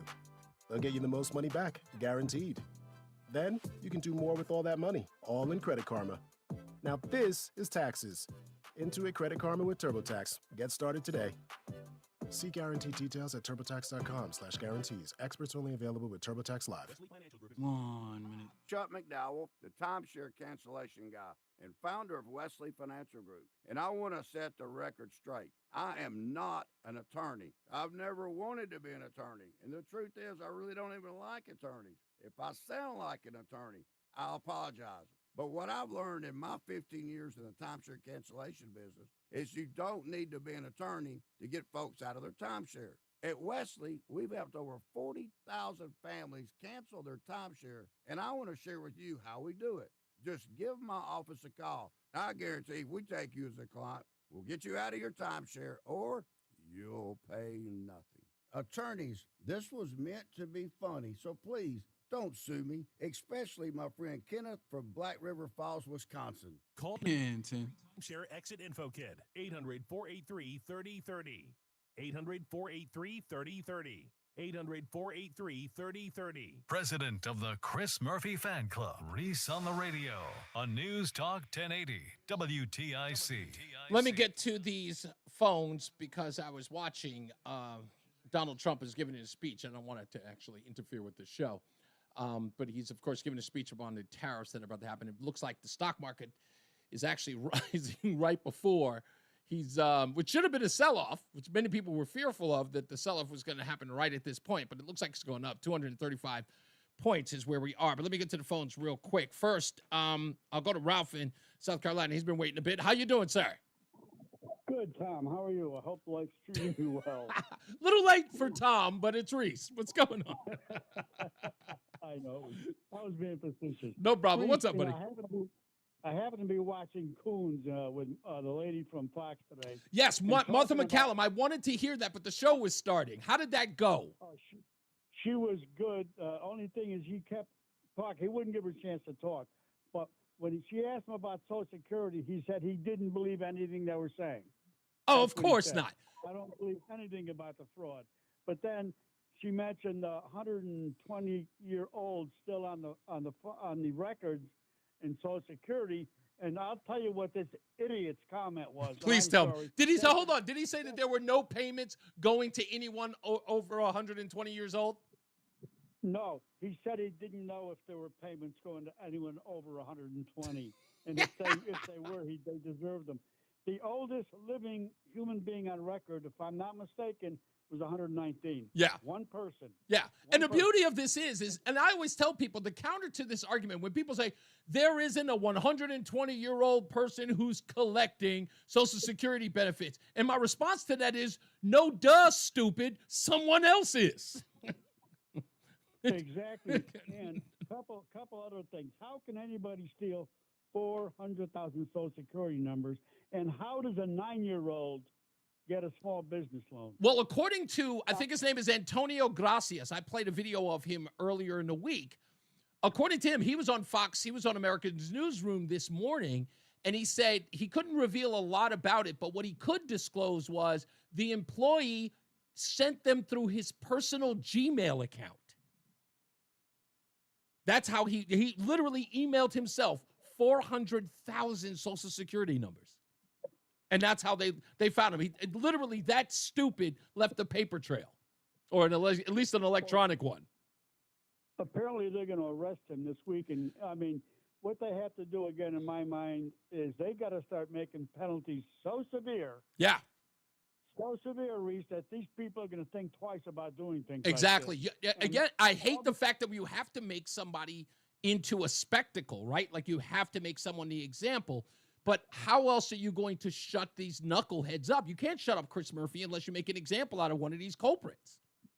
Right, and now they're identifying illegals in this country because of what the Democrats did, registered to vote and voted in the last election, and now they're going to be prosecuted. I can't wait until we get to the bottom of that. Done. Yeah, I can't wait till we get to the bottom of that.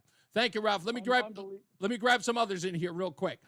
Hey, my good friend. He's been on vacation for a while. I haven't heard from him a bit. Mr. Simsbury, Joe is in the house. How we doing, buddy? I'm doing well. How are you doing? I'm all right, sir. What do you got for me today? So I can't add anything to your outstanding monologue about education. So I want to talk about some things that were said on the news just now and some activities in the state of Connecticut. Yes, so I think it was Jillian Gilchrist, the Democrat, who was on, it was just mentioned on the news that the Doge people have cut the staff for the people who give the money to people who are in need of getting subsidies to have power during the winter. Yes, yes. My hope is that you set that one aside, because what she's really proving here, and I hope we can use that come next winter, is so they cut the staff of the people who were distributing the money. Right. Are her voters that, well, I'm answering my question, sorry. I was going to say, are her voters that ignorant to not realize that what they're going to do is have other people distribute the money? Exactly. And I'm going to tie this to what the Republicans are doing right now, and I am appreciative of the Republicans, like Stephen Harding and others that are running around the state right now, fighting the fight. But I think that they're missing something here. Tell me. And what that something is that years back, maybe 4 or 5 years ago, we had the thing run by Pat Sasser, No Tolls CT. Okay. And it got Republicans and it got Democrats to stand on street corners with signs saying no tolls. Now, going back to what I said about how ignorant the voters are, right? I'm tired of any politician. Even Donald Trump says this, and he says, the voters are smart. No, they're not. Most are actually ignorant. The smart ones are the ones who are investing the time, listening to people like you and other people and getting knowledge. Most of these people are ignorant. So the way you play to the ignorance in the state of Connecticut, if you're a Republican, I hope they're listening, is that you say, oh, because they'll talk about this tax is regressive. They're taking more money out of our wallets. And that's just noise to most people in this Of course. state. It really is. Yeah. So what you do is you say, they want to raise your taxes in a bunch of different areas. Mm-hmm. We are okay with that. Right after we bring in Doge. Yes. That is a simple concept for the ignorant voter when the Democrats are, no, we are not doing that, but we want more of your money. That will connect with a lot of Democrats and independents, but no one is saying, let's bring in something like Doge. And you put them into the corner where what comes first? The cuts from Doge need to come first. And then if you still need money, then we'll have that conversation and you can probably prove that you need the money. In fact, you know what? It's a good thing is like, look, I hear a lot of people talking about how the term Doge has a lot of bad PR right now. Well, forget about even using the term Doge. We can have something that's considered like sort of like not even Doge Light, but let's just say, I don't know, another version of it. Just call it something else. But the bottom line is that you're right. Republicans, if they come out and they just go, look, you want to raise taxes on nutmeggers? Fine. We'll adhere to that, but let's open up the books and see where we can cut first. If we can't cut enough, then we'll sign any bill you want to raise taxes. But let's go through the books first, and let's make it public. Let's let everybody in Connecticut know exactly where it's cutting, so at least we know. Now, and then if they turn around, which you know Democrats will, especially guys like Bob Duff, they will immediately start pushing back on that. And it's just like, oh, they want a version of Doge here. All we have to do is say, hey, nobody mentioned anything about Elon Musk. We just said, hey, we agree with you. If you think we need to raise taxes, we just want to open up the books. Let's look at where we can cut, where we can slash, where the waste is. And if the waste isn't enough to subsidize the tax rate, have at it. That's all. Well, I would actually like to use the term Doge or something. You want to use it? Okay. Again, yeah, you're trying to wake up those people who it took the great efforts of a Pat Sasser and others to wake up the people who realize, wait a second, I don't want to pay tolls. That's a couple $100 a year. But other things that the Democrats will put through, they don't even care about. So you got to appeal to, what are the Democrats hiding? You want more of our money, but you're going to flat out refuse to have some sort of a situation where a Department of Government Efficiency comes in and looks at everything, makes sure people aren't ripping off the government and the taxpayer. That is something that the Democrats will have to fight. And when you fight, when the term is, I think, doth, when you protest too much. Yeah, thou protest too much. Yes. Well, what are they doing now? It's just this back and forth lingo that is background noise for most people that aren't paying attention. Maybe that's what we should change. Democrats really have to defend. That's what we should call our campaign. Duff protests too much. That's what we should. Right. I think we should make that a theme. Duff protests too much. That's because I got a great audio clip of him talking, about this, about how Doge or Washington is stealing. Now they're paying more attention to national politics than the whole state. I thought that was interesting. But I think we need to start that. Duff protests too much. That's actually kind of catchy. Thanks, Joe, as always, sir. Great combo. Thank you. You got it. Adam's on hold. Hey, how we doing, Adam? Hey, good, Reese. Thank you for always taking our call. I really appreciate that. My pleasure. I got a lot of stuff to get to, but I always want you guys in the beginning to at least get through because I got a lot of stuff to clear up. Hey, what I called about that, I didn't know if you had known, and I guess it hadn't gotten word hadn't gotten out around that the fundraiser for Mayor Aaron Stewart's exploratory committee in Newington tomorrow night. Oh, that's right. I did hear about it. In front, it's weird. She actually showed up as like, what was it? People you may know on my Facebook page. I was just like, and it didn't have Erin Stewart. It has her. Does she have a maiden name? No, not that I know of. Okay, it was a weird thing, but it wasn't a request. It just showed up as somebody that I may know, and I'm like, I don't have her telephone number, but then again, maybe I do. I don't know that. Oh, okay. So if that's going on, I'm going to keep a close eye on that. No, the only reason I think about that because her father was the mayor for years, Timothy Stewart. So Mhm. you're right. So she named that. You're right. Even into her marriage and children, but she has 2 kids now. You know, 2 or Yeah, 3. I'll be honest with you. I don't think. I guess it's going to sound awful when I say this. In order for Aaron to have a real good shot, she's going to have to do something somewhat provocative, and I may talk about that later on. Maybe when I have her on the show. That's what I was going to ask you. If Ned Lamont doesn't run, does she have a better chance? It's better. I don't think it's a good one, but it's a better chance. That's all I can say. Because remember, William Tong could also run, and William Tong got all the momentum if Lamont does not. So that's what he'll do. He put the kibosh on Connecticut Water's rate requesting. Yeah, I saw that. I saw that. Have a good day. Thank you, man. Yeah. Okay. So what? Okay. Mike tells me that her married name is on Facebook. Okay. So it is her. Okay. Before I get to the other calls, because I wanted to address this thing that's going on in the chat room. Look, I let me say this to ATS and to Donald. Look, the bottom line is when I was talking about this whole thing with the African American community. Look, the stuff that I say is provocative, but not for the sake of. Okay, I'm not a cage rattler. I don't do WWE theatrics, right? I don't say things. I'm not a shock jock. What I believe in is honesty and the truth, and it's not about. And I think this is the whole thing. Maybe we're having a disagreement here, or a misunderstanding here. I am not trying to influence you or to get you to agree with me. I have no interest in that. I have no interest in you agreeing or disagreeing with me. I don't care if you disagree. I don't care if you agree. Equally, that's the way I feel. What I'm doing is having a conversation. It is my point of view based upon my life and experience. And what I try to do is use that experience as a gateway into a broader conversation.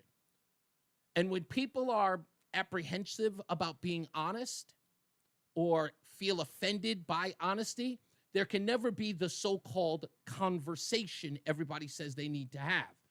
See, people want conversations on their terms, not the conversation.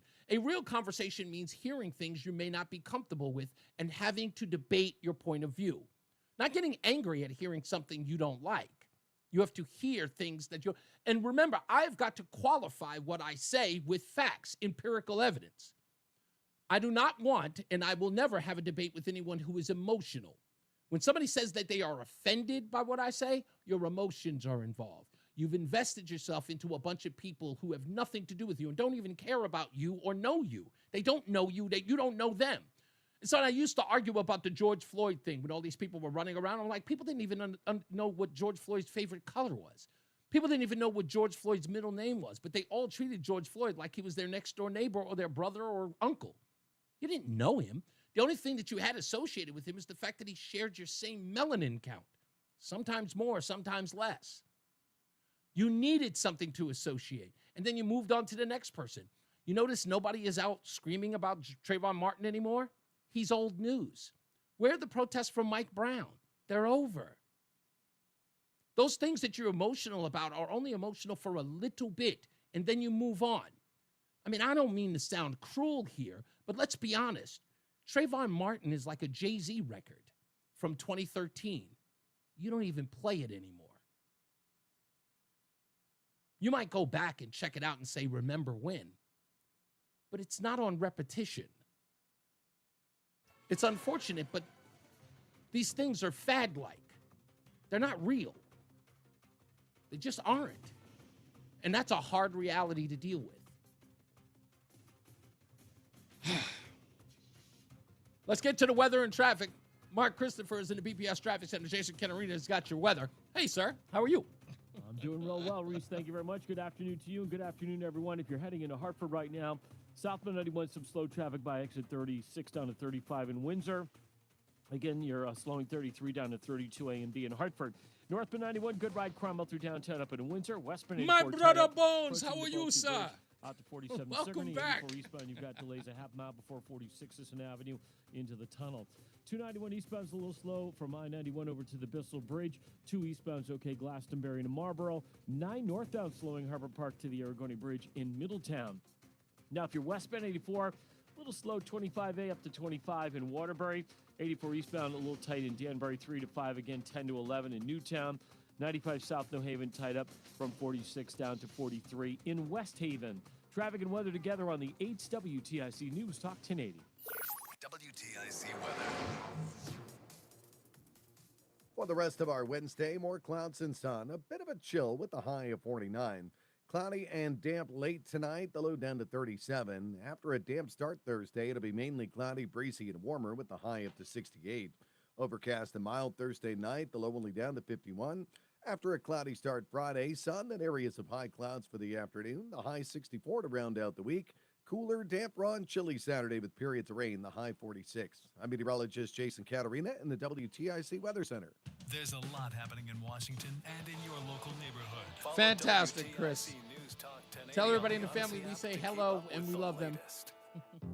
Tune in to WTIC News Talk 1080 for Healthy Rounds, hosted by Dr. Anthony Alessi. Saturday mornings 11 till noon. Learn from the top experts in their fields about the latest medical findings and call in with your medical question. Healthy Rounds is dedicated to providing accurate and timely health information and is sponsored by Hartford Healthcare, Ratchford Eye Center, St. Francis Hospital, Covaris, and Yukon Health Orthopedics and Sports Medicine. Healthy Rounds, Saturday mornings 11 till noon on WTIC, News Talk 1080, and WTIC.com. And now, a WTIC News Update. 48 degrees at 4:30. I'm Dave Mager, WTIC 1080 News. Low in the high 30s tonight.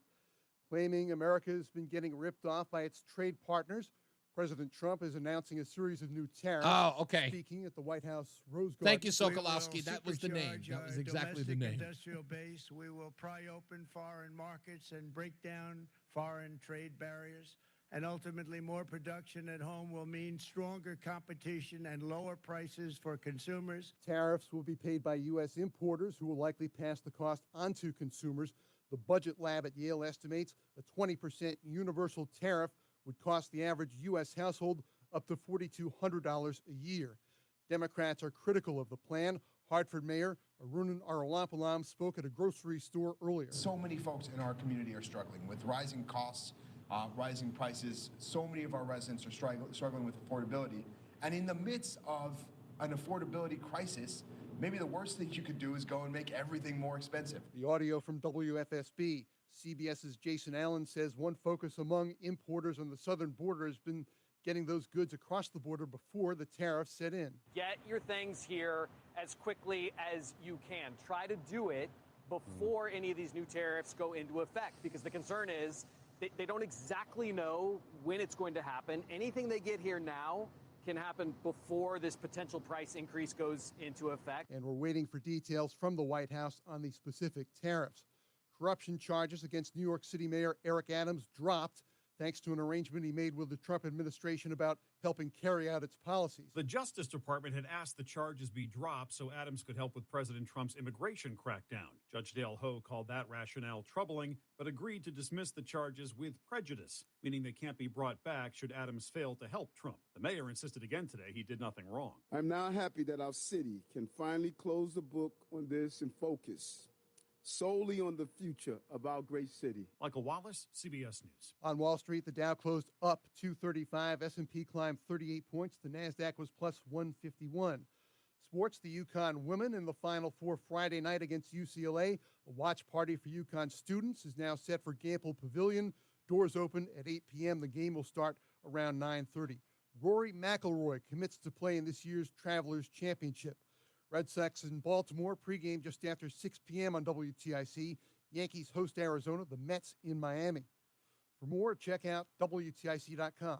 I'm Dave Maker, WTIC 1080 News. Coverage varies by plan, view contracts and exclusions at EnduranceWarranty.com. Auto repair bills are through the roof. $3,000 to replace the transmission. $4,000 for a blown engine. And if your manufacturer's warranty is expired, you'll have to cover it all out of pocket. You need an Endurance Auto Protection Plan. No matter what the mileage, if your car is under 20 years old, Endurance can get you covered on the engine, electrical system, transmission, AC, drivetrain, and more. Endurance has plans for any budget. Repairs can be done at the certified mechanic of your choice, and they're paid directly with no middleman. Plans cover 24/7 roadside assistance, towing, battery jumps, fuel deliveries, tire changes, lockout services, and a 30-day money-back guarantee. Act now and get our elite benefits, including complete tire care and key fob replacement. A $2,000 value at no extra cost. With Endurance, you could never pay for covered auto repairs again, so call now for your free quote. Call 800-253-6203. 800-253-6203. 800-253-6203. Prescriptions require an online consultation with a healthcare provider who will determine if appropriate restrictions apply. Important safety information. Subscription required. Price varies based on product and subscription plan. Hey guys, millions of men experience ED, but not everyone can access or afford treatments like Viagra. At HIMSS, our own board-certified urologist, Dr. Peter Stahl, knows this better than anyone, and he knows that HIMSS can help. Hi, I'm Dr. Peter Stahl, Senior Vice President of Men's Sexual Health at HIMSS. I've helped many guys with ED, and it has never been more convenient to treat than it is right now, thanks to HIMSS. Through HIMSS.com, you can access a full range of treatment options for ED, including daily or as-needed meds through a 100% online process. If prescribed, your medication is shipped to you for free. Find the ED treatment that fits your needs. Options at up to 95% less than the brand names when you get started at HIMSS.com/joy. To start your visit and find ED treatment at up to 95% less than brand name prices, go to HIMSS.com/joy. That's HIMSS.com/joy for your free online visit. Stay locked in. Reese on the Radio is on WTIC News Talk 1080. We're back. Now, I just want to tell people, if you are listening on the radio, right, or you're listening on the Odyssey app and you can't really view the show, which, by the way, we should work on finding a way that you can actually watch it on the Odyssey app. It's a long conversation to have with the folks at Odyssey. But you'll be able to see what I have in my hand is a triple-decker peanut butter and jelly sandwich, which I'm going to enjoy for the rest of the show. But, yes, it is huge. It's like the Big Mac of peanut butter and jelly sandwiches. You can't eat too many of these things. I try not to. I try to do once a week. It ends up being about 5, but I try to keep it in once a week. And it's my favorite sandwich in the world. I've also, you'll notice that I'm wearing my my dad bod shirt as well, which I got this dad bod from the aforementioned peanut butter and jelly sandwiches. So there we go. Right there. I'm trying to get, look, let me say this to ATS and Donald. What you guys should be doing, not that you, okay, let me ask you. I shouldn't say what you should be doing. What I would like you to do is to share this show with your friends. Share the show with your friends who are inside or around the African-American community. So it's like, you should, listen to this guy and give it your opinion. And then you'll hear what I hear all the time. But tell them to stick around. As I tell everybody, stick around. You'll understand. You'll get exactly where I'm coming from. And some things are undeniable. Look, I haven't been wrong yet. I've got a track record of converts you wouldn't believe. You wouldn't believe, and I never talk about them. They usually call here and let you know. It's like, you know what? I didn't like, a lot of things that you said, but I started listening to you, and I came around. Happens every time. Happens every time. Yes,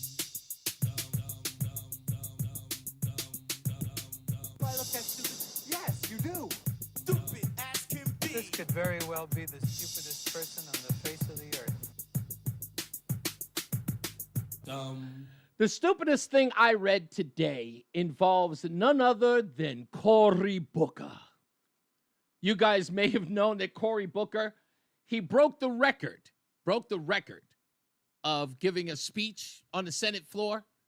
He was there for over 25 hours, beating Strom Thurmond's record. Strom Thurmond, not a likable character afterwards. But the interesting part about that stupid record was this tweet by Cory Booker before he did this.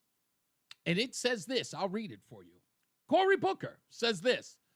The filibuster has been abused to stop reforms supported by the vast majority of Americans, from background checks to protecting the right to vote. We must stop this abuse of power. Congratulations, champion of the filibuster and hypocrite to boot, Senator from New Jersey, Cory Booker. Sometimes it's so stupid. Oh, let's get another check of the weather and traffic with Jason Catarinas and Mark Christopher in the BPS Traffic Center. It's too easy. It's just too easy, Mark. Yes, it is. Yes, it is. If you're heading into downtown Hartford right now, southbound 91, looking at delays 33 down to 32 A and B. Northbound 91, no issues. Cromwell up into Windsor Locks. Westbound 84 slowing in East Hartford, approaching the Bulky Bridge at 47 Sigourney. 84 eastbound, you got delays a half mile before 46th Avenue to the Bulky Bridge. 2 westbound slows, exit 4 to the 84 West merge. Both sides of 9, heavy approaching the Aragoni Bridge. If you're heading into Waterbury, westbound 84 is slowing 25A up to 25 on the westbound side of 84. 84 eastbound, a little slow, 3 to 5. As you move through Danbury, again, some slow traffic, 10 to 11 in Newtown on the eastbound side of 84. Southbound Parkway delays 60 in Hampden into the West Rock. 95 southbound delays 46 down to 43 in West Haven. Traffic and weather together on the 8's WTIC News Talk 1080. WTIC weather. Cloudy tonight, some late night drizzle, a bit damp, raw, and chilly with the low down to 38. And after a damp start to our Thursday, mainly cloudy, breezy, warmer, not too bad for the afternoon, the high of 65. Overcast and mild for Thursday night, the low down to 52. After a cloudy start Friday, sun and areas of high clouds. Another nice day to round out the week here, the high 64. Weekend's not looking great. Damp, raw, and chilly Saturday with periods of rain, the high 46. At least it'll be warmer on Sunday, and we'll only have a couple of showers, the high up to 67. On Sunday, right now it's 43 in New London, 45 in Mansfield. It's 45 also in New Haven, and 48 in Hartford. I'm meteorologist Jason Caterina in the WTIC Weather Center. Concerned about your gums? Columbia Dental's expert periodontists specialize in treating all gum conditions, helping you achieve a healthy, confident smile. Open 7 days a week. Call 860-645-0111 or visit columbiadental.com. Is thinning hair or receding hairline making you self-conscious? Stop feeling embarrassed about your thinning hair and start looking and feeling your best with Hair Grow by New Nordic. Available online at Amazon, Walmart.com, and NewNordicUSA.com or in stores at your local CVS. Join us this Sunday for Tumulo Financial, your go-to for retirement planning and taxes. Tune in to the father and son duo from 7 a.m. Fritz, to 8 that's a.m. easy. Catch the replay from 5 to 6 2 p.m. slices have Tumulo peanut butter and Financial jelly on Retirement top. Planning with integrity on Last WTIC slice is News empty. Talk 1080. At Ayala Stack Home them on Services, top of we each handle other. hundreds of water heater issues a year. We know how much of an inconvenience no hot water is, and with our fully stocked trucks and warehouse, you can get your hot water back as soon as the same day. Contact the trusted professionals at ALO Home Services when you call, click, or text today and say hello, ALO. Call for details. Licensed for safety. P102776888, E1040145, E11856443, S33086999, HIC 628926, SM30044646, HOD 635, HOD 223. Seems everything costs more these days. Gas. And when's the last time you checked your wireless bill? When it comes to big wireless, if you're staying, you may be overpaying. Switch to Consumer Cellular to get the same fast nationwide coverage without the big wireless bill. Plans start at just $20 a month, and now for a limited time, new customers can get their second month free. Call 1-888-FREEDOM, visit a store near you, or consumercellular.com and start saving today. Plans include $5 credit for autopay and e-billing. Taxes, fees, and other third-party charges will apply. See website for additional details. Hey, Green Gobbler here. So you've got a clogged drain in your bathroom. Water in the sink's overstaying its welcome. You're spitting today's I could use toothpaste banana top of on that yesterday's thing, Bones. toothpaste. You're You hope 100% it'd go right. away. Yeah, clogs don't just go Thank you, away. Zach. I make them go away. I'm Green Gobbler, the only clog dissolver you need. I'm bleach for your pipes, and I work. Guaranteed or your money back. Because I never met a clog that was gonna unclog itself. Green Gobbler. Let the gobbler get it. The self-proclaimed love child of Rush Limbaugh. They're running a strange program, y'all. Reese on the radio on News Talk 1080 WTIC. Back to the phones we go real quick, see if we get some people in here. Let's go to Fulton in Waterbury. How are you doing, sir? Hey, what's going on? I got 2 things quickly, if I can. Yeah. The education thing. My wife's a teacher in Waterbury. Uh-huh. I called and talked about it in the past. Somehow she's in inner city. It's one of the worst schools in the city. Yeah. They like a kindergartner comes in behind. Like, how can a 4-year-old be behind, like already behind? Where that's what I'm saying. Like, how does that happen? Exactly. Where does that failure happen? I don't I was like, what did she understand. do? Did a 4-year-old fail their watercolor final? Like, what? No, like so they don't know how to go to the bathroom. So now a teacher has to take a child to the bathroom because they're not potty trained yet. Wow. And so now you have to leave your class and not teach, right? But then you also have people that don't speak the language. Yeah. My wife doesn't speak Spanish, so if you don't have a translator, there's kids in there that speak other languages because now we have multiple people coming in. I don't know where you go from there, but she teaches 5th grade, and I can tell you, I asked her after the last murder in Waterbury, she's had more murderers go through her classroom than go to college. Wow. That's a sad fact. And I don't know how you stop that. You know, it's the part that I don't seem to understand. What do teachers say is the biggest problem, Fulton? Is that they're overrun. So I asked her, and she can't. I asked, like, what? How can you change this? And I'm like, so I was a cop in Waterbury, and I retired. I thought the PAL system was great. I tried to be a mentor. Right. I volunteered because I think people need a positive male role model in their life, and I just don't understand. Like, I don't know, Donald and AT, I don't know what their situation is. No, let me address male role model. Let me address something that I know your wife will agree with. And if she's a listener, I know she will. She'll probably text you immediately after I say it. It's class volume, right? Because you don't really get, sure, absolutely. yeah, you know what I mean? You don't really get a lot of one-on-one time with 30 kids in your classroom, which again pushes back on this thing. I always look at the left, and I look at guys like Christopher Murphy, and everyone else for that matter. Justin Elliker is a perfect example of this, is that not understanding. Forget about the pandemic. We have education lost in the inner cities when one teacher and maybe a teacher's aide is dealing with a volume higher than most good schools have. So if a teacher, then you add the behaviors too. Right. Of course you have the behaviors, but then again, that would probably come down with a smaller volume as well, right? If you had a teacher with 20 students or 18 students, I'll never forget the first time one of my kids ever got in a classroom with only 18 students. When my stepdaughter told me that, I was like, how many students should teacher have? So I think it's about 18 of us. When I was in school, we had 33. I was lucky. So we live in Bristol, and my son got to go to Xavier High School, which is a private Catholic high school, which has, 15 kids in the class.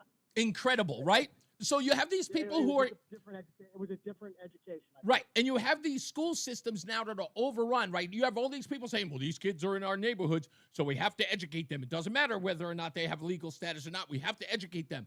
And you keep flooding the school with all of these people, and the teachers are overwhelmed. Again, complaining about they don't get enough pay, but you keep overrunning them. And politicians, as well as the school board, are in cahoots with this. No one is saying to the politicians, hey, listen, I understand you want to help all these people who are coming here for better lives, but you're inundating us, and we're failing students because of it.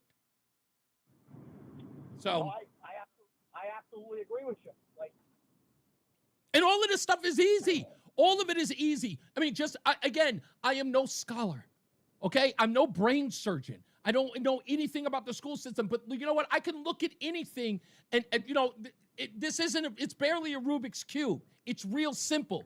Teachers complain about the same thing over and over again. Their class volumes are too high. They're inundated. Why is DCF a problem? Why are they having a problem in the state? Because they're overwhelmed with cases. It's the same thing inside the classroom. So it's a numbers game. You can't have one teacher have one-on-one time with 35 students. You just can't. Right. It's ridiculous. That would kind of need one-on-one time for. Plus, I'll tell you what, they do a thing now that they didn't used to do. She told me this. It's like maybe a teacher could call up and explain it better. It's like they just cover stuff. Nobody has to learn anything. You don't have to pass the test. It's just as long as we talk about algebra, that's all we need to do here. Yeah, it's so true. I don't know what it's called like sight learning or something. I don't know. Exactly. Or remember they used to have a big problem. They said, sort of teaching to the test, but the kids weren't learning anything. It was like, this is fun. Is this going to be on the test? Well, it's that's like, what I mean. There's no correlation between let's make everybody special ed and give all this money, but there's no grades are coming in. Like people are still like they're still third grade education. Like that's the problem. Yeah. Like what people don't get that. The second thing, when people keep saying people voted for it. I had a question about the voting thing. In 2018 or something, we had 1.7 million voters, and then since then we've had 1.2. And I just wonder whether it was 5 million. And I wasn't. That's what I was asking. That's exactly what I was asking about the Stefanowski case. How did he lose 100,000 voters. Right. So I mean, so it's 50. I think it was 58,000 in 2018, and then I looked at it and I was like, so how many did Wanda stuff the year after? Like, how many were stuffed by 7 people? If there were 7, there had to be more. If they were in Bridgeport, they had to be in Waterbury. They had to be in Hartford. Exactly. So how many votes got screwed? Well, I'll tell you what I found out. Did you hear the increase? Multinational immigration into the state of Connecticut over the last years has been an average of 15,000 people. They've only seen in California. Yeah, we got the CFO or wherever she is, the from California, the lady for the DEI. Yeah, exactly. Got her now. But exactly the We've case. taken everybody. California went the other way. Connecticut went the other way. The numbers make sense, even though they don't, so to speak. Thank you, Fulton. Let me get to Lenny and Avon. How we doing, Lenny? I'm doing well. How you doing? I'm pretty good, sir. What do you got? I just want to touch base. I remember I called a little while ago, and I wanted to see if you got any information about the schools and funding based on like test scores at all. I did. And you know what? And yes, you did. And I had those numbers and I totally forgot you were calling back. It's been such a while. Give me an opportunity. All right. I did get those numbers and I had a lot of people who called in, and they didn't just call in, but they actually emailed me and sent me those numbers. And Mikey the Post. I'm not the only one thing. Yeah. So Postal Mike sent me some info as well. So I'll go into those tomorrow, I promise. Yeah, not a problem. All right. And then also, just touch base. I know my oldest son, is in kindergarten in Avon school system. Okay. Or not, he was in kindergarten. In kindergarten, he's in first grade now. Sorry, my bad. Uh-huh. But in kindergarten, he started learning Spanish. Really? Already. Yes. So. Is that, wait a minute, are you paying for that school? If I'm right? Are you paying for that school? Taxes. Okay. It's public school. Avon Public Schools, yes. Oh, okay. Well, that's that's of course because it's Avon, right? Yes. But it is awesome, but the expectations on top of learning English and learning how to read and write in English, he's also learning how to read and write Spanish, which I think is awesome, but the expectations, it is so crazy to see what my son's learning and then to hear about what's failing in another part. Yeah, but I would look at 30. I would go this way, Lenny, and this is the part that I don't seem to understand, right? So if you ask people in the inner city, right, what do they always say? It's like, well, the kids have old textbooks. And I'm like, why are kids still using old textbooks? You have the internet. You guys told us that everybody was getting a laptop. You don't need a textbook in order to teach kids. A textbook isn't keeping a kid from learning history at all. At all. No. Right? So to put it on a textbook is ridiculous. It's a dumb argument because it's almost like saying in the technological age, the book is keeping the kids from learning, right? Yes, absolutely, because we have access like you cannot believe right now at our fingertips, that you can learn. People fought and died for the power to be able to read and understand a book. And now we have access at our fingertips at a whim by what we hear. Like what I like to do throughout the day, when I hear something that I'm interested in or that I catch myself, especially like on YouTube, which is the only thing I have on my phone. I'm not on any social media, no nothing. Gotcha. So I don't have time for that. And so when I catch myself looking at a video, especially multiple times, because I like learning about things, lots of different hobbies. I get a book on it though. Just because it's nice to have something that you can refer back to. But yes, going back to that, I know I worked for a town close to Avon. I'm not going to mention it. Okay. And I know that local school system used to, I believe if it wasn't every 2 years, it was at least every 4 years. They would get rid of and update their computers, and we would have to haul them out of the schools. Oh, wow. And bring them into the electronics. I don't understand why they couldn't be updated or handed down to another school system like Hartford. 2 words, my friend: government waste. You could have given those kids you could have given those computers to inner city kids who do not have computers at home. Absolutely, but I want to touch base. So that was the last thing I want to mention with schools because I always talk about schools. But I just wanted to touch base and say, when it comes to tolls in states, I have a feeling it's going to be it's going to turn to like Berlin, Germany, where they're going to have fences. Because if you put tolls in Connecticut, there's so many side roads that go to Massachusetts, to New York. Yeah. And you'd literally there would be so much congestion happening from that. The towns would be, it'd be a nightmare. Yeah, exactly. And you'd have to put a fence up Yeah. on every road to try to stop people. But Let me go. I got to get one more in here, Lenny. I appreciate you, buddy. I'll go to Dave in Ellington real quick, but I wanted to read. Let me read this real quick. Donald says, most teachers from the suburbs don't want to work in the inner cities. Who would? Who would? Most inner city kids are traumatized and comes with psychological problems stemming from their homes and also what they experience in their communities on a daily basis. So that I understand this, and by the way, ATS, you should be listening to what Donald just wrote. You see, what Donald just did there was talk about the monolith in the Black community that's acceptable. Trauma, violence, shootings, bad neighborhoods. See, that kind of monolith thinking, that's okay to talk about in the African-American community, right? To talk about their trauma and their victimhood. Victimhood, always talk about that. That's systemic with every Black neighborhood. Now, somebody like me that turns around and says that the African-American community has no real interest in education because they associate it with whiteness. You're not supposed to say that. No, that's not true. We care about education. Really? Really? Really? Where are the numbers that support that? Where are the numbers that support that? Numbers don't support that at all. But if you can talk about the victimhood, the psychological problems, Donald here knows about every African-American kid across the fruited plain and their psychological problems. Apparently, there's a billboard. Maybe there's a website. Huh? Is there a website? Is it blacksaretraumatized.com? Where everybody goes in and puts in their little information? You don't understand the hypocrisy there? Yeah, I know what the monolith is. I totally do. It's like it's only supposed to be systemic when it's on the failures, right? But failures of everybody else. The name game, the name blame, that stuff is easy. Any personal responsibility? No, it's not our fault. I'm going to talk about that when we return. Stick around. Top of the hour. I got that. Talk a little bit about Val Kilmer, too, when we get a chance. Now, let me go to Dave in Ellington. How we doing, Dave? Hey, let me tell you something. I can't believe you're talking about all this stuff when you got a triple-decker peanut butter and jelly sandwich sitting right there in front of you. And it's International Peanut Butter and Jelly Sandwich Day. Hey! And I want to know if you cut off the crust. No, of course not. Who are these?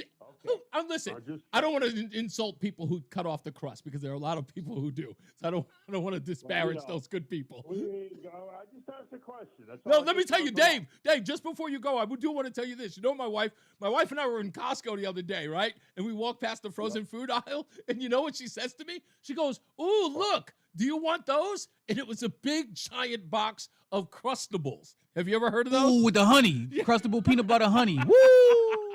I had one of those in my life. I looked at her and I just went, "What are you, Al-Qaeda? What are you talking about?" Why would you buy that for your children? I didn't. I just no way I was going to buy that. First of all, the rule is you make anybody think that a parent would buy that for your children. Why don't you just go and get a loaf of bread, a jar of peanut butter, and a jar of grape jelly? Convenience is the muse of invention. He clearly never had one. No, convenience is the muse of invention, my friend. That's all it is. That's all it is. It's not the mother, the muse. Reese, what's on the first layer of bread? Peanut butter or jelly? Okay, so what I do, I start from the bottom up, just like my life. So I take one slice of bread, I put peanut butter on 2 slices of bread, then I smear jelly on top of both of those. I stack those 2 on top of each other, and then an empty slice on top of that. That's how I make my triple decker. That sounds pretty good. That's wrong. No, what are you talking about? That's wrong. That's the only way to make it. Wait, you know what, Roland? We'll take care of that. I'm going to make you a peanut butter and jelly sandwich. You'll change your mind. That's wrong. Gotta go, Dave. God bless you. We'll be back. Crustables. Yeah, I'm pretty sure. Yeah, bones Bones said his kids don't even eat those Crustables. I don't. Nah, I smack those, man. I know a lot of people love them. Peanut butter and honey They're Crustables? actually kind of cleverly made. I will give it that. Let's get a check on the weather with Jason Catarinas. But first, Mark Christopher. He's in a BPS traffic center. Crustable or no crustable for you, buddy? No way, man. You wouldn't need it. No. Come on. Okay. Making your own is the way to go. I couldn't agree more. I mean, we got to think quick. You just grab one and you're running out the house. You grab one and but they're frozen. Oh, no. You throw them out. I throw them out.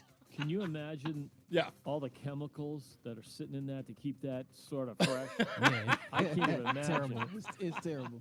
Well, if that's the case, now you're talking my language there, Mark. Well, I mean, Roland's going to be glowing in the dark with all those chemicals. He's going to be glowing. Be careful of that stuff. Hey, if you're heading into Hartford right now, 91 southbound, you got delays 33 down to 32 A and B. Northbound 91 moving well. Cromwell through downtown up into Windsor. Westbound 84 tied up approaching the Bulkley Bridge out to 47 Sigourney Street. 84 eastbound, you've got delays a mile before 46 Sisson Avenue into the tunnel. 291 eastbound's a little slow as you move from I-91 over to the Bristol Bridge. 2 westbound's a little tight as you merge with 84 West and East Hartford. 9 northbound, you've got delays 22 up to the area of the Aragoni Bridge in downtown Middletown. Southbound 9 is slowing Cromwell Middletown line to the Aragoni. Westbound 84 a little slow down as you move between 25A and 25 in Waterbury. 84 eastbound slowing by 18 in Waterbury. 84 eastbound Danbury tight 3 to 5. 84 eastbound Newtown slowing 10 to 11. Southbound Parkway is a little slow by 60 in Hamden. And 95 southbound New Haven, you've got delays 60 down to exit 44. In, 46 down to 43 in West Haven. Traffic and weather together on the 8th WTIC News Talk 1080. WTIC is celebrating 100 years on the air and 100 years of serving Connecticut. This is WTIC and WTIC FM HD2 Hartford, an Odyssey station. 48 degrees, 5 o'clock. I'm Dave Mager, WTIC 1080 News. Low in the upper 30s tonight with some showers, high of 65 tomorrow. A 34% tariff on products from China, 20% on the EU, plus many more, claiming the U.S. has been ripped off by virtually the entire world. President Trump is accelerating trade conflicts with U.S. friends and foes with wide-ranging tariffs. CBS News special report. President Trump has announced new tariffs, calling them a declaration of economic independence. He said they'll help reduce the trade deficit. Chronic trade deficits are no longer merely an economic problem. They're a national emergency that threatens our security and our very way of life. It's a very great threat to our country. In the White House Rose Garden, where he is speaking at this moment, he said 25% tariffs on foreign-made vehicles and parts would go into effect at midnight tonight, and that's not all. We will establish a minimum baseline tariff of 10%. You notice that on the chart? And that'll be on other countries to help rebuild our economy and to prevent cheating. In addition to the baseline tariffs, Trump announced 34% tariffs on China, 20% on the EU, 24% on Japan, and 26% on India. The president, speaking in the Rose Garden, said this is Liberation Day for the United States. CBS News special report. I'm Christopher Cruz. But many economists have said it's Inflation Day. Tariffs will be paid for by U.S. importers who are expected to pass the cost on to consumers. The Budget Lab at Yale estimates a 20% tariff would cost the average U.S. household up to $4,200 a year. Meantime, Europe is bracing for the impact. Details from CBS's Vicky Barker in London. European Central Bank President Christine Lagarde warns that Trump's tariffs, quote, will unsettle the trade world as we know it. Germany has repeated its plea that trade wars hurt both sides, and the EU has warned it plans to respond in kind to any new tariffs before the end of April. Vicky Barker, CBS News, London. Hartford Mayor Arunan Arulapalam says Connecticut officials are doing what they can about controlling consumer costs. What you have here is a state in which the governor and this legislature and our local leaders are committed to affordability for families. And so we're not here to make a political statement, we're here to make a human statement.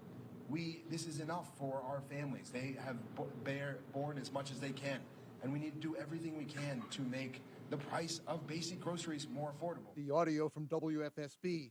State Senate Republicans say they're the ones tackling affordability. They're holding what they call an affordability tour around the state. Senator Ryan Fazio says state Democrats seem to be focused nationally. They seem to be focused more on what's happening in Washington, D.C., where they have zero constitutional powers or influence, where we are entirely focused as Senate Republicans on the actual reforms and proposals that will reduce the cost of living here in Connecticut. Fazio says the Republicans are offering additional tax cuts, including a property tax cut and a cut to the public benefits portion of electric bills. The Trump administration has fired the entire staff at the program millions of Americans depend on for winter heating assistance. The layoffs are at LIHEAP, the Low-Income Home Energy Assistance Program. Connecticut Democrats are asking how exactly the program will run without a staff. This is State Senator Matt Lesser. People will freeze to death if this program isn't available this winter. This is so important. And this should not be about just back and forth politics. This should be about saving our constituents' lives. We have fought for this program for years. About 100,000 families in Connecticut depend on funds from LIHEAP. On Wall Street, the Dow was up 235, S&P climbed 38, the NASDAQ up 151. S&P futures are down on news of the Trump tariffs. Sports, the UConn women in the Final Four Friday night against UCLA. A watch party for UConn students is set for Gamble Pavilion. Doors open at 8. The game will start around 9:30. Red Sox in Baltimore pregame just after 6 here on WTIC. Yankees host Arizona, the Mets in Miami. NBA, the Knicks in Cleveland, Celtics host Miami, NHL, Minnesota at the Rangers. For more, check out WTIC.com. I'm Dave Mager, WTIC 1080 News. This is a story of the one. As a maintenance specialist for university housing, he knows college students can make air. Plus, housing so many students doesn't leave a lot of room to house all the supplies he needs. That's where Grainger comes in. With over 1 million industrial-grade products and fast, dependable delivery, Grainger carries the quality products he needs so he doesn't have to. From a new door hinge to a whole new faucet. Call, click Grainger.com, or just stop by. Grainger, for the ones who get it done. I'm Rick Julius, a partner at Cordell & Cordell. For over 3 decades, Cordell & Cordell has been on the front lines of family law. Divorce is more than just a legal process. It's a life-changing event that can impact your future, finances, and your relationship with your children. You've worked hard to build a life that you're proud of. And you're a legal partner who will work just as hard to protect it. Schedule an appointment with one of Cordell & Cordell's Hartford area attorneys. Phyllis McCutcheon, licensed in Connecticut. Online at CordellCordell.com. The hour that packs a punch. It's Reese on the Radio on WTIC News Talk 1080. I want to give a shout out to Dr. Way Cooler on X. Keeping your humble host honest. Because again, I don't even know see, this is how I prove that I don't even know this stuff. I've never even purchased this stuff. Dr. Way Cooler on X just sent me a post. He tagged me in a post, and he says, Uncrustables. I call them Crustables. Uncrustables are what they're called.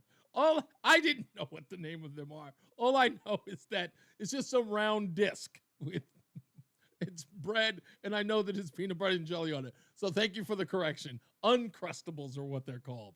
But made by Smuckers, which that jelly I do have. When I was a kid, when I first heard about Smuckers, that was my go-to. As soon as I could afford Smuckers, I was there. So, with a name like Smuckers, it has to be good. I think that's the tagline. I'm almost certain of that. I want to say something. We had the passing of Val Kilmer just yesterday, I believe, if not this morning, at 65. Way to get me up. 65 years old. I know he had a bout with cancer, but he had died of pneumonia. And I can't say I was crazy about Val Kilmer as an actor, although, without a doubt, if you're going to say anything about him, Doc Holliday in Tombstone, beyond a shadow of a doubt, I will always remember him in that film. And if there's a secondary film, I will say that I loved him and adored him in, and I'll watch both of these films 1,000 times more. The other one is Real Genius from back in the day. because, of course, Everybody Rules the World is the song at the end of the movie. I loved Val Kilmer for those 2 movies alone. He's had a great career. Don't get me wrong, Top Gun and all that stuff. But if there are ever going to be 2 movies I'm going to think about, it's going to be Doc Holliday and Real Genius. Anyway, let's get to the weather and traffic. Jason Catarinas has your weather, and Mark Christopher's at the BPS Traffic Center. Val Kilmer, favorite movie out of anyone? You Mark? know me. I don't watch movies. Oh, come on. You can't think of... I'm sorry. Not I even Top apologize. Gun? So please. Well, Top Gun's an obvious, Okay. great movie. Okay, And he was, and Tom Cruise put him in Top Gun Maverick. That's correct. Yeah, he gave him I guess like an admiral's an admiral position in it. And it was great to see him. Yes. And he couldn't speak, but I'm not gonna lie, I got a chill when he showed up on the screen. Yeah. Seeing Great the 2 of them tribute to together. him. Yeah, it took me right back to '85, man. I mean, the poor guy's been suffering from throat cancer from more than 10 years now. Yeah. Tough. But yeah, sad. Only 65 years old. Yeah. Hey, if you're heading into Hartford right now, Reese, westbound 84 tied up, approaching the Bulkley Bridge to 47 Sigourney, 84 eastbound tied up, about a half mile before 46th Avenue into the tunnel. 91 southbound delays 33 down at 32 A and B. Northbound 91, that's moving well. Cromwell through downtown up into Windsor. 291 eastbound's a little slow as you move off of I-91 over to the Bristol Bridge. 2 eastbound in great shape, Glastonbury to Marlboro. 9 northbound, 9 southbound slowing, approaching the Aragoni Bridge in Middletown. 84 eastbound in Waterbury, some slow traffic approaching 18 westbound. 84 in Waterbury, tight 26 to 25 in the westbound side of 84. 84 eastbound Danbury slowing 3 to 5. 84 eastbound again slows in Newtown 10 up to 11. Southbound on the Parkway, you've got a little slow traffic getting by 60 in Hamden. 95 south in New Haven slows 46 down to exit 44. That was Traffic a good and movie, weather together Bushwhacker. on 8's WTIC News Talk 1080. WTIC weather. I got to go with Tombstone as his best role, but you can't discount heat either. But let's just strike Batman from the record. Cloudy with late night drizzle tonight. The low dropping down to 30. Damp in the morning for our. I was going to mention Thursday, Batman otherwise too. cloudy, I was going to breezy, mention warmer, it. the high up to 65. Overcast and mild Thursday night. The low down to 52. Cloudy in the morning Friday. Otherwise, not a bad day to round out the week. Sun in areas of high clouds. The high 64. Better than the weekend, a damp, raw, chilly day Saturday with periods of rain. Then Sunday, at least it'll be warmer. Just a couple of showers around, cloudy, the high up to 67 for us. And then on Monday, partly sunny, the high of 56. Currently, it's 40 in Waterbury, 44 in Danbury, 43 for Bridgeport, 46 in Hartford. I'm meteorologist Jason Catarina in the WTIC weather. Don, that may be true. Roland, Don in the chat room said that Uncrustables sounds like some brand of underwear, like Fruit of the Loom. They don't taste like it, that's for sure. As men get older, our bodies change. We all know that, and often we just accept the changes as the way it is. But some of those changes, such as bad sleep patterns, low sex drive, brain fog, no energy, and reduced gains in the gym, could be due to low testosterone. And that is something you can change. This is Dale for Northeast Men's Health. And even if you're in your 30s, if you're experiencing some or all of the symptoms I just noted, you very well may need low testosterone treatment. With our treatment protocols, if you're like most men, you'll be amazed at the change. You'll have more energy, improved mental clarity, your sleep will be better, so will your workouts, and you'll likely find your sex drive increases too. So give us a call today and make a change for the good. Your initial visit is just $99 and includes blood work and a medical consult. And if you start treatment the day of your appointment, your visit is free. Call 800-930-5956. That's 800-930-5956. Or go to northeastmenshealth.com. That's northeastmenshealth.com. We have 5 offices across the Northeast to serve you. Northeast Men's Health, a Promedic restorative health practice. At California, but when you haven't found love, it feels like everyone else has. Every movie has a love interest. Okay. Every song is a love song. Where are all the songs about cats? Well, the joy of early bedtimes. And of course, the PDA. Looking for love sucks. Thankfully, California Psychics can give you the guidance you need to help you find the one. We connect you with the very best. In fact, 98% of the psychics who apply to work with us don't make the grade. That's why we can guarantee if your reading isn't life-changing, it's free. Download the app or connect with us at californiapsychics.com. Right now, receive 20 minutes for just $20. so you could be feeling all lovey-dovey real soon. Experience the joy of certainty. California Psychics. Reese on the Radio is getting ready to drop some knowledge on WTIC News Talk 1080. Drop it. We're back. It's Reese on the Radio, News Talk 1080 WTIC. Now, I had a feeling that Jason Catarinas was going to bring up Val Kilmer in Batman. Let me just, in defense of Val Kilmer. And again, he wasn't, like I said, there was only 2 movies, and people mention Heat all the time, Craig. I get it. But, come on. It's Michael Mann, Robert De Niro, and was it Al Pacino, right? In the first film that they were going to be together. By the way, I'll give you a little inside track on this one. You've seen the movie Heat before, right, Roland? Yes. Okay. Do you know that in that movie, there was never one time in the film where Robert De Niro and Al Pacino share FaceTime at the same time in the movie? Do you know that? I seen a thing about it before. Okay. They never do because Michael Mann thought that it was too much star power for the screen. So every scene they had, you would always see the back of the person's head. Even if you notice at the end of the film, spoiler alert, at the end of the film, when they're holding hands, Al Pacino's back is to the camera. Al Pacino is facing it. Robert De Niro is facing it. Al Pacino's back is to the camera at the end of the film. They never share FaceTime in the film. So because of those 2 actors, you barely notice Val Kilmer, except for at the end with the whole swipe, when, is it Charlize Theron or was it Ashley Judd? I can't remember which one. They both look alike at that time. But when she does the whole swipe of the hand from the balcony, that was it. So you remember Val Kilmer from the movie, but you don't really remember Val Kilmer in that. But back on the Batman thing. 3 things ruined Batman Forever. 3 things. Val Kilmer wasn't fantastic. He wasn't great. But 3 things ruined that film. The thing number 1, Tommy Lee Jones as Two-Face.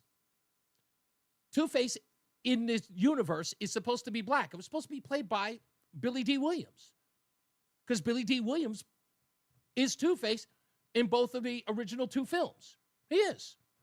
Second, Jim Carrey overacts throughout the entire thing. He is the focus of the whole film. Most people went to that because Jim Carrey was at the height of his, talking through his butt thing. That was, Jim Carrey as the Riddler was the big draw. Val Kilmer wasn't like the huge star, in a sense. I mean, he was known as like a leading man, but he wasn't like a huge star in a sense like Jim Carrey was. Jim Carrey was a comedic genius at the time, and he was really the box office draw. And the third thing, the guy who finally admitted before he died that he destroyed the Batman franchise, Joel Schumacher directed it. He was the one who took the idea of putting nipples on the Batman suit for George Clooney. He didn't admit that he ruined the Batman franchise until after he passed away. Juan Cougar Mellencamp, I knew somebody was going to mention the Saint. I didn't really like that, even though I like Elizabeth Shue. I really didn't like that. But yeah, that was those were the 3 things that ruined Batman Forever. And again, not that I think Jim Carrey was Jim Carrey, but Harvey Dent, played by Tommy Lee Jones, was not a good idea. It wasn't. Kilmer's first movie was great, real genius. I just mentioned that, Lori. Yeah, that was I love that movie. Always will. I love The Ghost in the Darkness. I do know that film. That was a pretty good movie. Yeah, that was one of my childhood movies that I like. Yeah. And Jack Nicholson was awesome. When people talk about Joker in the Batman films, everyone goes to Heath Ledger. Good. I don't have a problem with Heath Ledger's Batman. But Jack Nicholson is the Joker. Sorry. Yeah. He just is. He's number 2, though. Heath Ledger? 2. Yeah. Oh, beyond a shadow of a doubt. I mean, no, with beyond a shadow of a doubt. But Jack Nicholson, no one thought, listen, we're talking about the most underrated film ever done. When you find out that Tim Burton's doing Batman, you're like, the guy from Edward Scissorhands? Like, you don't know. There's no way that Tim Burton's doing Batman. And then you hear that Michael Keaton's playing Batman. You go, no way, no way. Right? And then you find out that Jack Nicholson's playing Joker, and you go, I don't know. Yeah. But you're just kind of like, I don't know. And then he does it. Right? All 3, they knew exactly what they were doing from beginning to end, and it's brilliant. And don't get me wrong, Prince on the soundtrack, you don't think that that's wise either, but it had some of the greatest bangers ever known to man in a soundtrack. That soundtrack did gangbusters. Which one was the one with Seal? Kiss from a Rose is Val Kilmer's. Okay, Val Kilmer. That's Val Kilmer's. All right. So yeah, that was a big. That was the best thing about the movie. It was a big hit. It was a huge hit for him. But now don't get me wrong. Tim Burton goes completely off the rails when he brings in Christopher Walken and Michelle Pfeiffer. Even though I like Michelle Pfeiffer, it was completely off the rails. And Danny DeVito as the Penguin was probably the nastiest thing I've ever seen in my entire life. It was like watching. It was a perfect fit for me though. Really? He really looked like the Penguin. Oh, I just thought it was just so grotesque with the. But you know why? It probably reminded you of the nasty thing from the Spawn. Yes. There was a lot. Why. There was a lot of just grotesque stuff in that movie, but I don't know. I just couldn't get into it. Okay, before I go off the rails in this thing, let me get to this thing that I want to talk about because Don and ATS were just so adamant about this. I want you to listen to this, folks. This is very important to understand. Sharpton is talking about, because of course he's in this new book called Fight. They talk about him a little bit in the beginning after Joe Biden has his disastrous debate. But he was with the folks over at the Breakfast Club, Charlemagne and them, and he was talking about how Trump was never supposed to win against Kamala Harris. And he tries to do this contrast that doesn't seem to make sense to me. Listen close. To try to rationalize your inactivity does not make you smart. Because a lot of brothers and sisters saying that to me, well, we were doing bad anyway. That's trying to rationalize that you were not trying to do better. To say that a man with 34 felony convictions, found guilty of sexual harassment, is better than a woman who did everything right, lawyer, attorney general, senator, went to Howard. And to give that example to your kids, that, nope, I'll go with the felon because he got swagger, is to make us appear like we're not serious. He also said this. This is the only time we see in American history a man stand up in court having to defend himself and attacking black prosecutors. He went after Alvin Bragg. He went after Tish James. And the fact is that Donald Trump was the president when George Floyd happened. I did George Floyd's funerals, led the big marches. Mm-hmm. We could not get a peep out of the White House. So that don't wash with me. It should wash with you. Let me explain to you why this is the biggest problem. And let's put Scott on hold. He's calling back, and I'll get to you, Scott, I promise. Here's the problem with Al Sharpton. Al Sharpton is talking about all the things, the insurmountable things in his view that Donald Trump should have had to answer to, that should have kept him out of office. What Al Sharpton fails to realize is that Donald Trump won in spite of all of those things, right? He went after black prosecutors, Alvin Bragg, Tish James. He went after Fannie Willis, and he still won. The things that were supposed to be the sacred cows, the things he's never supposed to do, that you're supposed to use as a cudgel against Donald Trump, still won. He still overwhelmingly won with African Americans and Latinos, doing the things that Al Sharpton is calling racist and bigoted. The 34 felony counts, the accusation, he wasn't found guilty, Al Sharpton, you bozo. He was found liable. And in spite of all of those things, he still won. What you're not looking at is everything that you tried to do didn't work. And so instead of looking at yourselves, you look at him, saying that what he did was wrong. Like everything he did was supposed to, remember, everything that you accused him of, everything you went through was supposed to be the thing that took him down. But he ended up victorious because of it. How do you look at yourself and go, what? Nobody bothered to say, what am I doing wrong? Nobody bothered to check themselves and say, God, if we couldn't win with all of that, maybe we do stink. Maybe we do. Chris Murphy, on with Donnie Deutsch, had the same problem.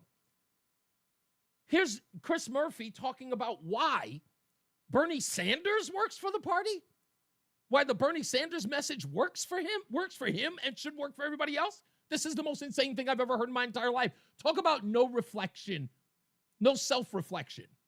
You know, listen, when he was first running in 2016, I gave him a hard time because, you know, I didn't think that he was good enough on the issue of guns. But this has always been Bernie's thing, that he's going to build a big tent in which you can come inside so long as you agree with him. You disagreed with him because he was running against Hillary Clinton, the chosen one. That's the only reason why you disagree with him on guns. Are you really telling me that's the fundamental issue that Chris Murphy was against Bernie Sanders on? Just guns? At the same time, this bozo is talking about how we have to have conversations about uncomfortable things. Listen to him. That we have to unrig the economy so that it works for regular people. And here's where I think the Democratic Party does have to reform. I think we've got to get back to being that Big Ten party. Whether Bernie Sanders is the leader or not, I don't really know or care. But yes, we should be for powerful unions, a higher minimum wage, the breakup of these massive corporations that control our lives. And if you believe in those things, come on in. Yeah, come on in.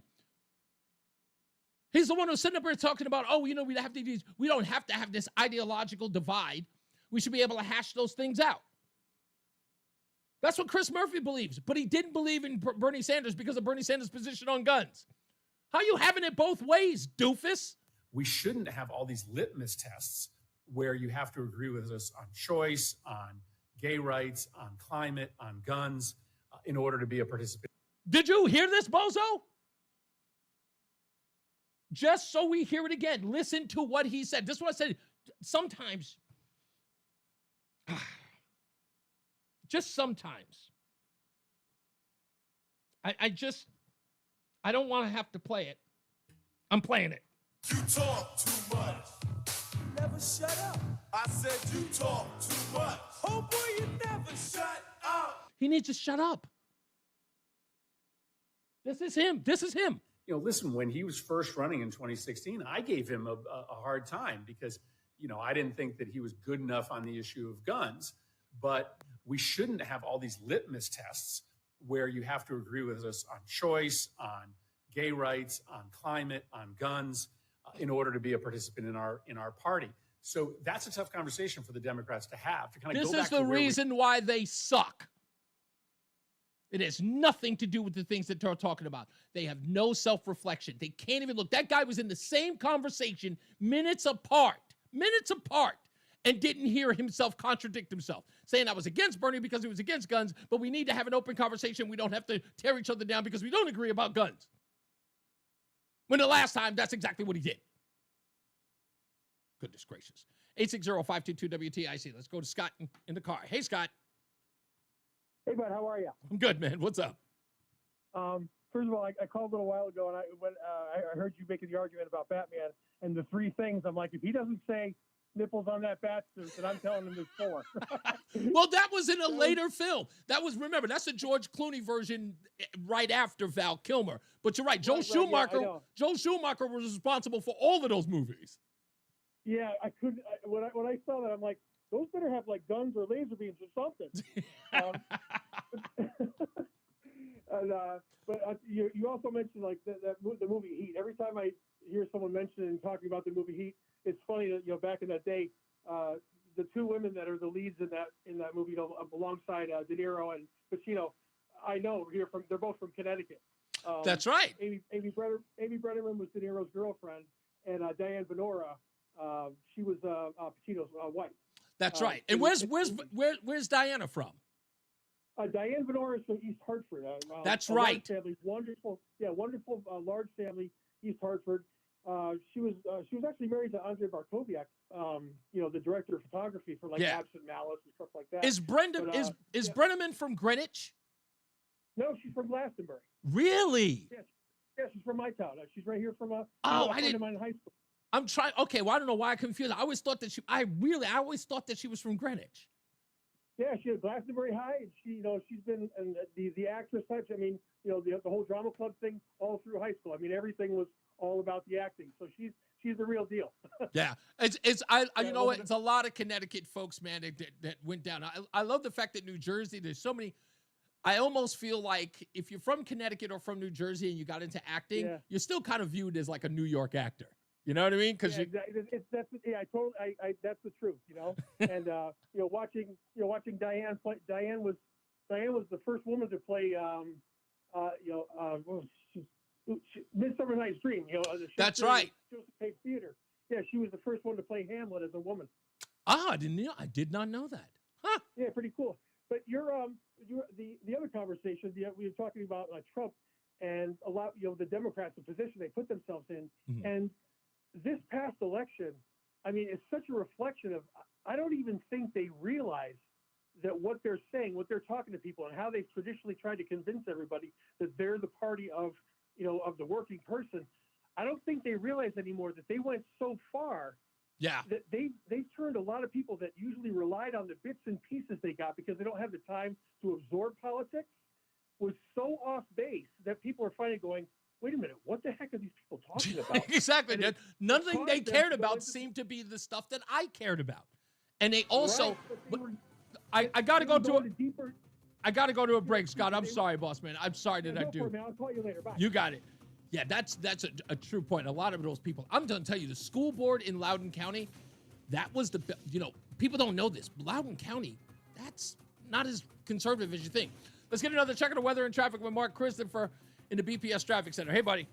Hey, Reese, thank you very much. Well, if you're westbound, 84 delays east Hartford, approaching the Bulkley Bridge to 47 Sigourney, 84 eastbound, you got delays about a half mile before 46th Avenue to the Bulkley. Southbound 91's a little slow between 33 and 32 in Hartford. Easy ride northbound 91 Cromwell to Windsor. Locks in the Bradley Connector, 291, 384 okay. 2 westbound's a little slow as you merge with 84 West in East Hartford. Both sides of 9 heavy approaching the Aragoni Bridge in Middletown, and the traffic lights, 84 eastbound Waterbury slowing by 18. Westbound 84 is losing speed 22 into the Mixmaster in Waterbury. 84 eastbound Danbury slowing 3 to 5. A little tight again, 10 to 11 on the eastbound side of 84 in Newtown. Southbound Parkway losing some speed, getting by 60 in Hamden. South 95 New Haven slows 46 to 43 in West Haven. Traffic and weather together on the 8th WTIC News Talk 1080. WTIC weather. For the rest of our Wednesday afternoon, more clouds and sun, a bit of a chill with the high of 49. Cloudy and damp late tonight, the low dropping down to 37. Now damp Thursday morning, otherwise mainly cloudy, breezy, warmer though. The high moving up to 68 for us. Overcast and mild Thursday night, the low down to 51. Then Friday, after a cloudy start, sun and areas of high clouds during the day. Still mild with the high of 64. I'm meteorologist Jason Caterina in the WTIC Weather Center. And now, a WTIC news update. 48 degrees at 5:30. I'm Dave Mager, WTIC 1080 News. Claiming America has been getting ripped off by its trade partners, President Trump announcing a new series of very high tariffs. CBS News special report, President Trump has announced higher tariffs than expected, including the long-threatened 25% tariffs on foreign-made cars. Nearly a century later, in the face of unrelenting economic warfare, the United States can no longer continue with a policy of unilateral economic surrender. We cannot pay the deficits of Canada, Mexico, and so many other countries. The U.S. will impose tariffs of 34% on Chinese goods, 32% on Taiwan, 26% on India, 24% on Japan, and 20% on the European Union. And there will be a 10% minimum baseline tariff on all other countries. Bankrate economic analyst Mark Hamrick says the tariffs could send the American economy in the wrong direction. We do have to be prepared for the possibilities of prices rising. That means that inflation remains very much still alive, and that will have dampened economic growth in the United States. CBS News special report. I'm Christopher Cruz. Tariffs will be paid by U.S. importers who are expected to pass the cost on to consumers. Illinois Democratic Senator Dick Durbin says those consumers won't be pleased. The president is risking a recession with this national sales tax he calls tariffs. When families across the United States see what this does to the price of goods that they want to buy, for example, a car, which is now beyond their reach because of the tariff, it's going to create an economic force, a negative force in this country. Police say a former coach at Summers High School is accused of sexually assaulting a student.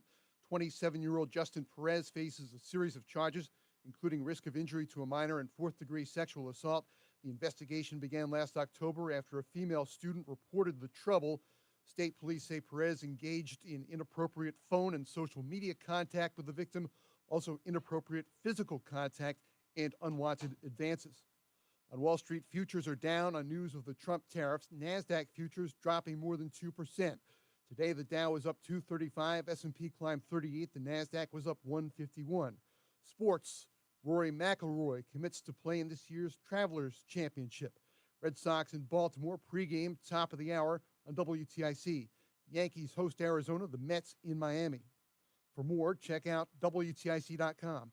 I'm Dave Maker. WTIC 1080 News. Coverage varies by plan, view contracts and exclusions at endurancewarranty.com. Auto repair bills are through the roof. $3,000 to replace the transmission. $4,000 for a blown engine. And if your manufacturer's warranty is expired, you'll have to cover it all out of pocket. You need an Endurance Auto Protection Plan. No matter what the mileage, if your car is under 20 years old, Endurance can get you covered on the engine, electrical system, transmission, AC, drivetrain, and more. Endurance has plans for any budget. Repairs can be done at the certified mechanic of your choice, and they're paid directly with no middleman. Plans cover 24/7 roadside assistance, towing, battery jumps, fuel deliveries, tire changes, lockout services, and a 30-day money-back guarantee. Act now and get our elite benefits, including complete tire care and key fob replacement. A $2,000 value at no extra cost. With Endurance, you could never pay for covered auto repairs again, so call now for your free quote. Call 800-253-6203. 800-253-6203. 800-253-6203.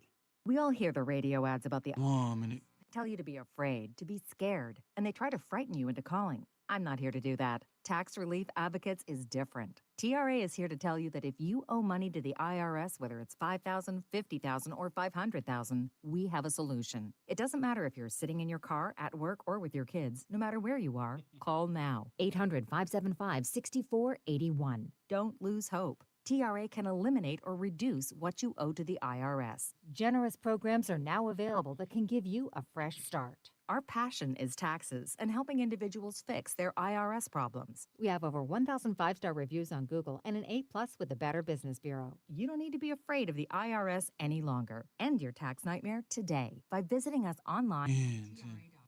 Or call 800-575-6481. That's 800-575-6481. Tax Relief Advocates. Real solutions for real people. WTIC News Talk 1080 is celebrating 100 years on the air. And we're very happy about that. It just ended that note abruptly. We're back. It's Reese On The Radio, News Talk 1080 WTIC. That clip with Christopher Murphy was on Donnie Deutsch, that's his name. It's a podcast he does called On Brand. And this was another interesting thing. I've always said this. Independents are about to be angry with me. And that's okay. When I was back in my really, really like hater days, people would come up to me and say, I'm not a Democrat or a Republican. I'm an independent. And I would kindly say, an independent is just a Democrat who's too much of a wuss to say that he is one. That's all an independent is to me. Now, a lot of people say that's not fair. There are plenty of conservatives who call themselves independent. If you are running from your party, you're not a conservative to me. I'm sorry. I've got my standards. You don't have to be a Republican. You do have to be a conservative. If you're a conservative, be a conservative. But when you say that you're an independent,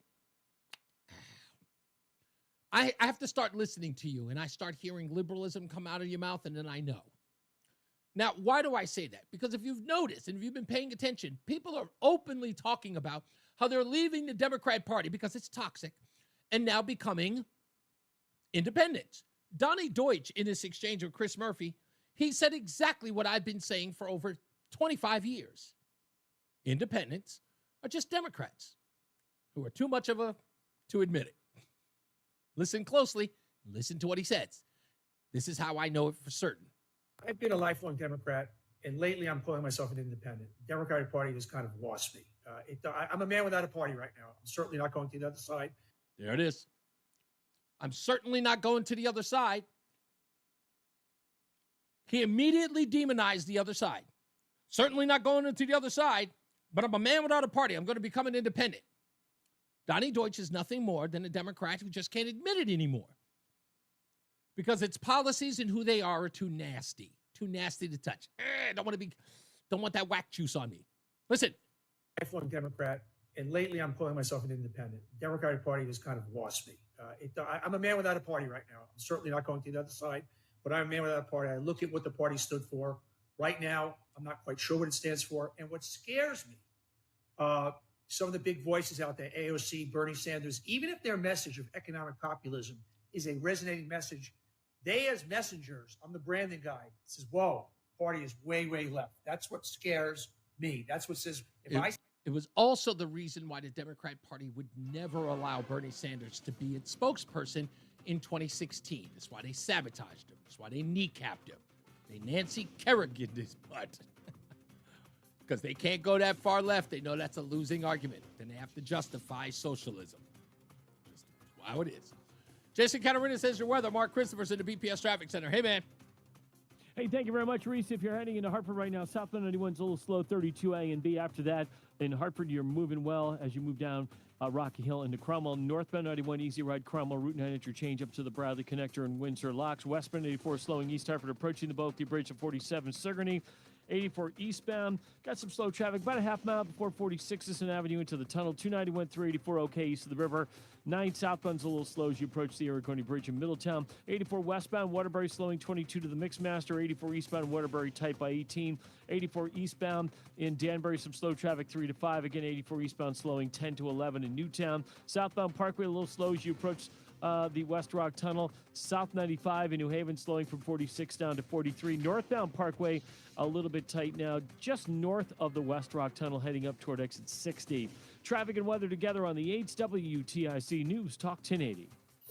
WTIC weather. It'll be cloudy tonight, a little late night drizzle, so damp, raw, and chilly with a low down to 38. Then after a damp start to the day, mainly cloudy, breezy, and warmer on Thursday with the high up to 65. Friday, cloudy morning, then sun and areas of high clouds for the afternoon. Nice end of the week, the high of 64. Cooler with periods of rain on Saturday, a damp, raw, and chilly day with the high 46. Warmer on Sunday, but still cloudy with a couple of showers, the high of 67 for us on Sunday. Right now, we're looking at 44 in Danbury, 40 in Waterbury, 45 in Bristol, and 46 in Hartford. I'm meteorologist Jason Catarina in the WTIC Weather Center. When you're trying to find quality candidates, all the searching, screening, and interviewing can become a job itself. You need Indeed, the all-in-one platform that makes it easy to interview, screen, and hire quality people. Visit Indeed.com/credit. Hey, it's Tom Shattuck. As you know, my friend Phil has been doing Awaken 180 weight loss, and he's just finished up week 7. Phil, how'd it go? It's funny, Tom. I had a feeling like, I don't know about this week. I kind of cheated, but just so little. I thought, you know what? If that's enough to screw things up, I'm really going to have to get back on the wagon. But I ended up losing 2.6, and total to date, I'm down 41.2 pounds, 7 weeks to date. I'm light on my feet. It's just so much easier to walk. I think, wow, I lost 40 plus pounds. That has to just be so much better for my body, for my skeletal system. You know, my breathing, everything. It's just, it's phenomenal. I'm still really pumped and looking forward to, continuing the progress. You know why my friend Phil can have an imperfect week and still lose weight? It's because he's got a coach at Awaken 180 Weight Loss who knows him. And your coach is waiting for you. Call 844-346-1800. Online at awaken180weightloss.com. If you're drowning in IRS debt and can't... 1 minute. To take advantage of special IRS tax programs that are available and free yourself from IRS collection efforts once and for all. Due to the financial hardship consumers are facing throughout the country, the Internal Revenue Service has made it easier to settle delinquent tax problems. An open phone line has been established by Community Tax for consumers to call and see if they qualify. Take down this number or store it in your cell phone, but call the Community Tax Helpline at 800-536-9607. If you owe back taxes to the IRS and cannot afford to pay them back, or even if you have years of unfiled tax returns, there's no need to fear anymore. But you have to call the Community Tax Helpline today at 800-536-9607 for the help that you need. Don't take on the IRS alone. They can pension, home, and even your Social Security check. Call 800-536-9607 for your free consultation and to see if you qualify. That's 800-536-9607. What's up, everybody? You know who it is. You know who it is. You know who it is. It's Reese on the Radio. Frederick Douglass of the 21st century. It's WTIC News Talk 1080. I seriously do not know how I got all of that audio soundbite at the end of the show, but I found a way to actually meld all of them in. And that was actually brilliant on my part. Hey, don't forget, folks, you can send your photographs of your peanut butter and jelly sandwich at Between Rounds, right? So if you go to Between Rounds, you pick up a sandwich, you want to take a picture of it, that you donated, and you can send it to us. The number here is 202-735-1288. Again, 202-735-1288. You can text it there if you want to. Or do we have another way that you can tag, I guess for your Instagram, you could tag WTIC on it as well. And then, of course, we can just show that you're supporting it. So we appreciate it. You're helping out Friendly Hand Food Bank, our good friends there. Every purchase of a peanut butter and jelly sandwich, a Reese's peanut butter and jelly sandwich, which is, we'll see if we can do it every year. I'm hoping, crossing my fingers. And they got ads running through the show and stuff like that. And in fact, it's a big ad campaign. So I'm really, really excited about it. Friendly Hands Food Bank will get $1. So help them out if you could. That would, we'd love every bit of that. Donald is back. He says, the Democrats forgot about the working class and allowed Washington bourgeois to decide what's best for the working class and the poor. No. Let me explain this real quick before we get to the phones. Here's what happened with the Democrat Party. And this is exactly what always happens.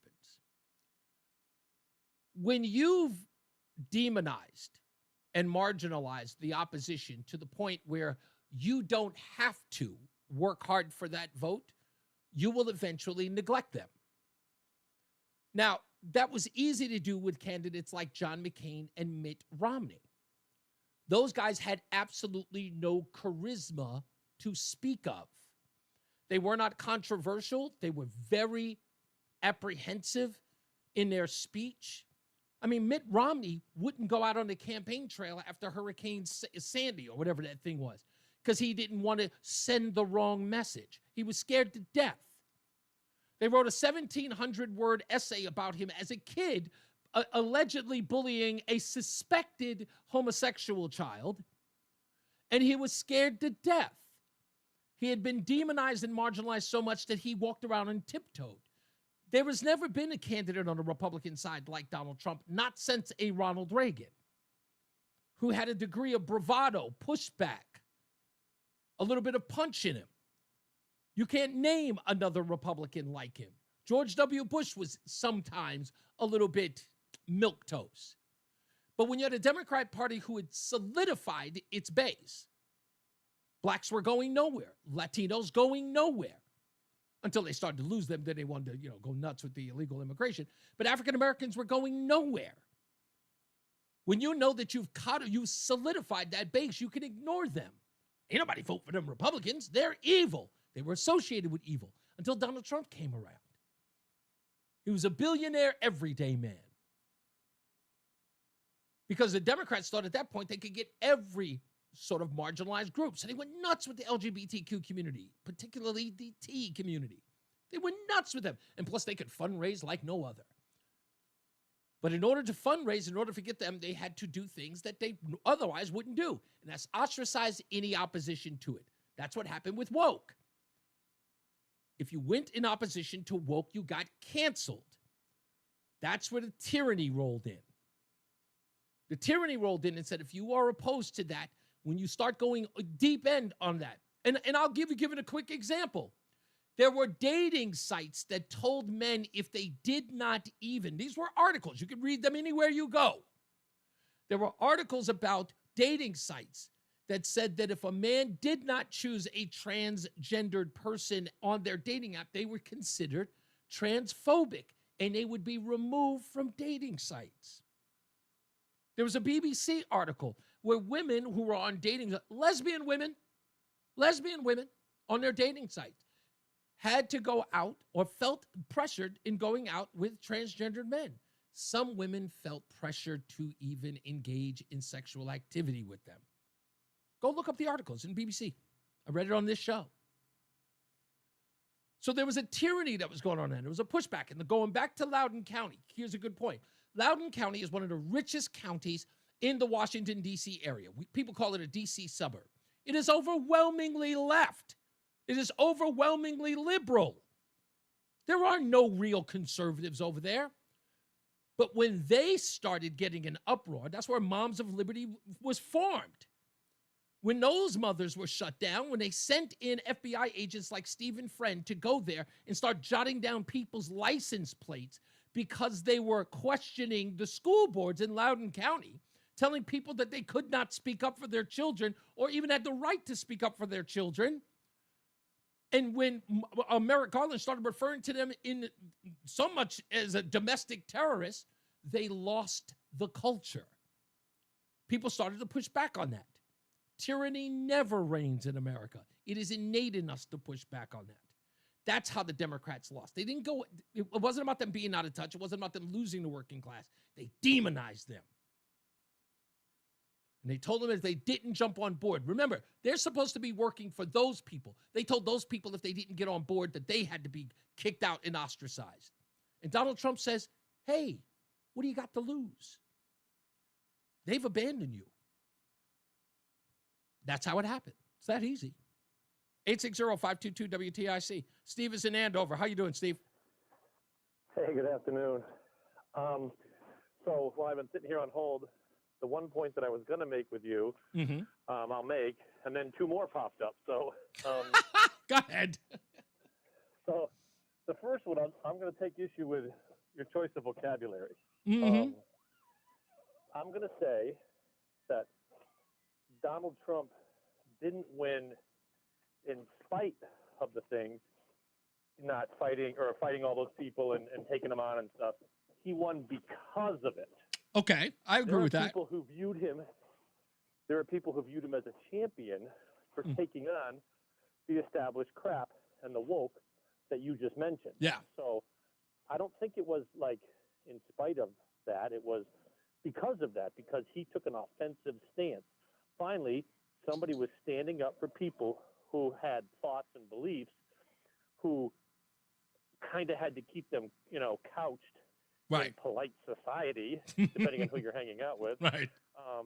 But now suddenly, here's this dude who just doesn't give a crap. And not only is he swinging, boy, he's swinging hard. Yeah. And 34 felony counts. Who really cares? Because we all know that's all getting overturned. Yeah. Big deal. He's got to pay out to a woman in a New York City rigged a civil suit that anywhere else in the country they would have told her to go pound sand. Exactly. We're not giving you anything from his million. So, all that kind of stuff that everybody saw through, it wasn't in spite of it. It was because of the fact that he's out there punching away. Fair point. So that was my. But then while I was on hold and I listened to the other couple things, though, the Chris Murphy thing. If you listen to Chris Murphy's, that list of things that you talked about, like, going after big unions, all this kind of stuff, my God, that's all Eugene Debs socialism from the early 1900s. Isn't it? That was a part of the. And you think this is going to somehow win in today's world? Like, so true. People with any sense of history understand that none of that stuff is going to win. That stuff has been proven Don't to be take away from it. I promise. Listen, Steve, call back tomorrow because I'm going to make that point. There's stuff that he says later on that I'm going to play. I only wanted to play the part about the contradicting himself, but I'm keeping that audio for tomorrow. I promise I will dig deep into that. So stand by for that tomorrow and call in. We'll have a discussion on that because you make a very good point. Because he's talking about government controlling winners and losers in that bit. Yes. Which is very, very, that's point. Listen, that is ace on you for seeing right through that. Because he doesn't think that that's a losing argument. He thinks it's a winning one. And it's crazy that he does. Lost because of that. Are you kidding me? Like, dude, that got tried over 100 years ago. Yeah, exactly. Thank you, Steve. Let me get to the others here. Kurt's in Bristol. How we doing, Kurt? Doing all right, Reese. Thank you very much for taking the call. No problem. First-time caller. Oh, okay. Just started listening recently. Actually, I gave it an hour one day, and then found I need to tune in the next day, and I like it. I like it more and more every time I listen. So thank you for being there. Thank you. Much appreciated. What do you got for me? Let's see here. What was first, I wanted to get back to the caller who was talking about the movie Heat and the two actresses from Connecticut. Yes. It didn't pop up during the conversation, but it was particularly timely because that movie also starred Val Kilmer. Mm-hmm. And of course, he just passed. Right. Well, that's why that was the impetus of that conversation on the two actresses. Oh, I'm sorry. I must have tuned in a few No, seconds that's okay. late. Yeah, that's how the conversation began, by talking about Val Kilmer. Okay, I should have assumed that. And also, it just happens to be one of the best running gun battles in cinematic history. But moving on. Okay. I was going to make another note about that, is that Michael Mann intentionally raised the volume of the gunfire in that film. Oh, yeah. Oh, Yeah. it's deafening in the theater. Yes. But it's just so well done. I mean, unfortunately, it's based on things that actually happened. Not that. That's not a true story. But Oh, yeah. Right. There are a lot of similarities of another LA shootout at a bank heist. There you go. Yes. I think it was loosely maybe based on that. Yeah. At any rate, I would just like to point out, you were talking about Chris Murphy, and while you are spot on with the fact that he does talk too much, I just want to go on record as promoting that. I want more Chris Murphy. I want Cory Booker to do a 70-hour speech. I want, and God knows I am no Democrat. Right. I want to see more Nancy Pelosi. Show me more people singing on the steps of federal buildings. Show me more people holding up little paddles that even Democrats ridicule and mock. So did you see the interpretive dance outside the Kennedy Center? I think I saw a few seconds of it in a news highlight. Let me tell you something. Let me tell you this. This is great, Kurt. Watch that video, and I promise you, the only thing you'll be thinking is whose son is that was forced to carry the boombox? Because oh my goodness, there's this one boy that is bad. It's just horrible to look at his face. Well, and then I remember seeing yesterday the footage, the Day of Rage, whatever, all these page groups smashing Teslas with hammers. At least they're smashing the cars on the sidewalk. But these people are literally unhinged. Now, they might very well be paid activists. In fact, that seems to be the prevailing opinion, and it wouldn't surprise me. And at least if that's actually not violent protest. Smashing a matchbox with a hammer. Yeah, that's the least of the evils. How are these folks unaware that Teslas have 35 cameras, and they're walking up and scratching them with keys and providing the only evidence anyone will ever need to put them in jail? Any amount of money that shows you that anyone who scratched one and then saw that video of people being caught on the cameras are sitting at home going, oh my goodness, they saw me. And again, that's fine. Just how silly do you have to be? You did not know that Teslas are famous for having 35 cameras? I'll put it to you this way, though. Know that? But I'll put it to you this way, Kurt. Let's think about it this way. They are uninformed liberals, which again, in and of itself, it's uninformed liberals. They go hand in hand. That's kind of. If I may refer back to a beloved saying of Rush, low information voters. Indeed, they are. Low information activists. Low information activists to boot, because most of them don't even vote. Thank you, Kurt. I appreciate you, sir. Thank you, sir. And I'll call again. You got it. Joe is my last but not least caller of the day. I am sorry because I got to end. So let's go to Joe real quick. How we doing, Joe? Reese, I worked in L.A. and New York in journalism. I absolutely adore your take on analytics. And just a real quick one here. Yes. I wrote an article on Substack about John Ritter, a really nice guy, got no analytics whatsoever. I wrote an article on Dan Peek of the group America last year. He did that song, Lonely People. It went through the roof for Atlanta Analytics. He hasn't had a hit since 1978. And then Kroger's picked it up for a Thanksgiving Christmas ad this year. Really?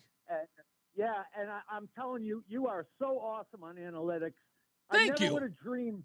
I just want to say one last thing working in journalism. This is my only point, and that's I coined a new term, and I think it's valid. I think what we're looking at now, beyond tribalism, I think we're looking at tribalism in journalism, journalism. I think you're 100%. You're 100% right on that. And you know what? I don't know if you saw this before we go to a break, but did you see Megyn Kelly's interview with the New York Times reporter? They did a podcast together. I didn't. Okay, look it up. It's a real. I can't remember the woman's name from the New York Times, but Megyn Kelly has a sit down with this woman. There's a series of them in two different places. Go look it up. It is an amazing interview where Megyn Kelly breaks down the difference between what she does as a journalist versus, sort of like the cottage industry journalism. It's a great segment, but the whole interview is fantastic. Reese, just 10 seconds. Unless your name is Donald Trump, Taylor Swift, or Princess Kate, you're paying to be on those Inquirer and Globe magazine covers. And I love the one that says Reba finally found love at 65 years old. Actually, I'm going to put you on hold, Joe, so we can get you your dozen bagels a month for 6 months, courtesy of Between Rounds, the Bagel Bakery, Bagel Bakery and Sandwich Cafe. That's okay. There we go. It's located in South Windsor, Manchester, Tallinn, and check them out at BetweenRoundsBagels.com. Make sure you get a Reese's Peanut Butter and Jelly Sandwich. As I always say, radio is free, so we thank you for paying attention. Remember to keep JC in your hearts and in your mind. Sean Patrick, we love you and we miss you. Remember that panic is not planning, so plan your work and work your plan. Me, I'm Reese on the radio. Jason Catarinas has got your weather. Mark Christopher has got your traffic in the BPS Traffic Center. Good night, son. This is such a great song, right? Yeah, America. Perfect. Yeah. Perfect for Kroger's. Exactly for Thanksgiving. Thanksgiving and Christmas, absolutely.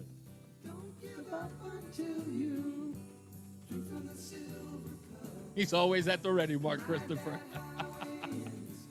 Have a great night, everybody. Thank you, man. Have a great night. See you tomorrow. If you're heading into Hartford right now, westbound 84, a little top of the brakes, Bulkley Bridge, 84 eastbound. No problems coming in. Farmington out into Vernon. Both sides of 91 moving well. Cromwell. Okay, enjoy boss, your man. night. Thank you, man. You 284, too. okay, 2 Enjoy all eastbound, that moving well, cash money. Glastonbury to Marlboro, quiet middle. Yes, sir. I went and put it in my savings, to be honest with you. Are you going back Easy ride again? toward New Haven. No. Okay. Yo, no. Okay. I am. Oh, you are? WTIC weather. How much did Well, the rest how of our much did you make Wednesday so far? afternoon, more Like a clouds little more and than sun, what, a 6 bit of a grand? chill with the high of Well, and damp. I told them I hadn't take out taxes. That was like $1,500 they took out. Damn. So, because I just didn't want anything to do with it in a different state at the end of the year. It's like, fuck that. Take it now, because I don't want to worry about it. Yeah, exactly. You don't want anybody saying it's like, yeah, because if you don't make that, if you don't file that winning, they'll come and get you. And it's always a penalty. Come and take your money. Yeah. All right, mañana. I'll see you then. All right, see you then. All right, everybody. We are. Hey, Zach, I'm glad that you got to listen to the show and enjoy it. That's great. All right, guys, we got to get up out of here. Yeah, that's pretty much it. All right, y'all be good to each other. Stay out of trouble.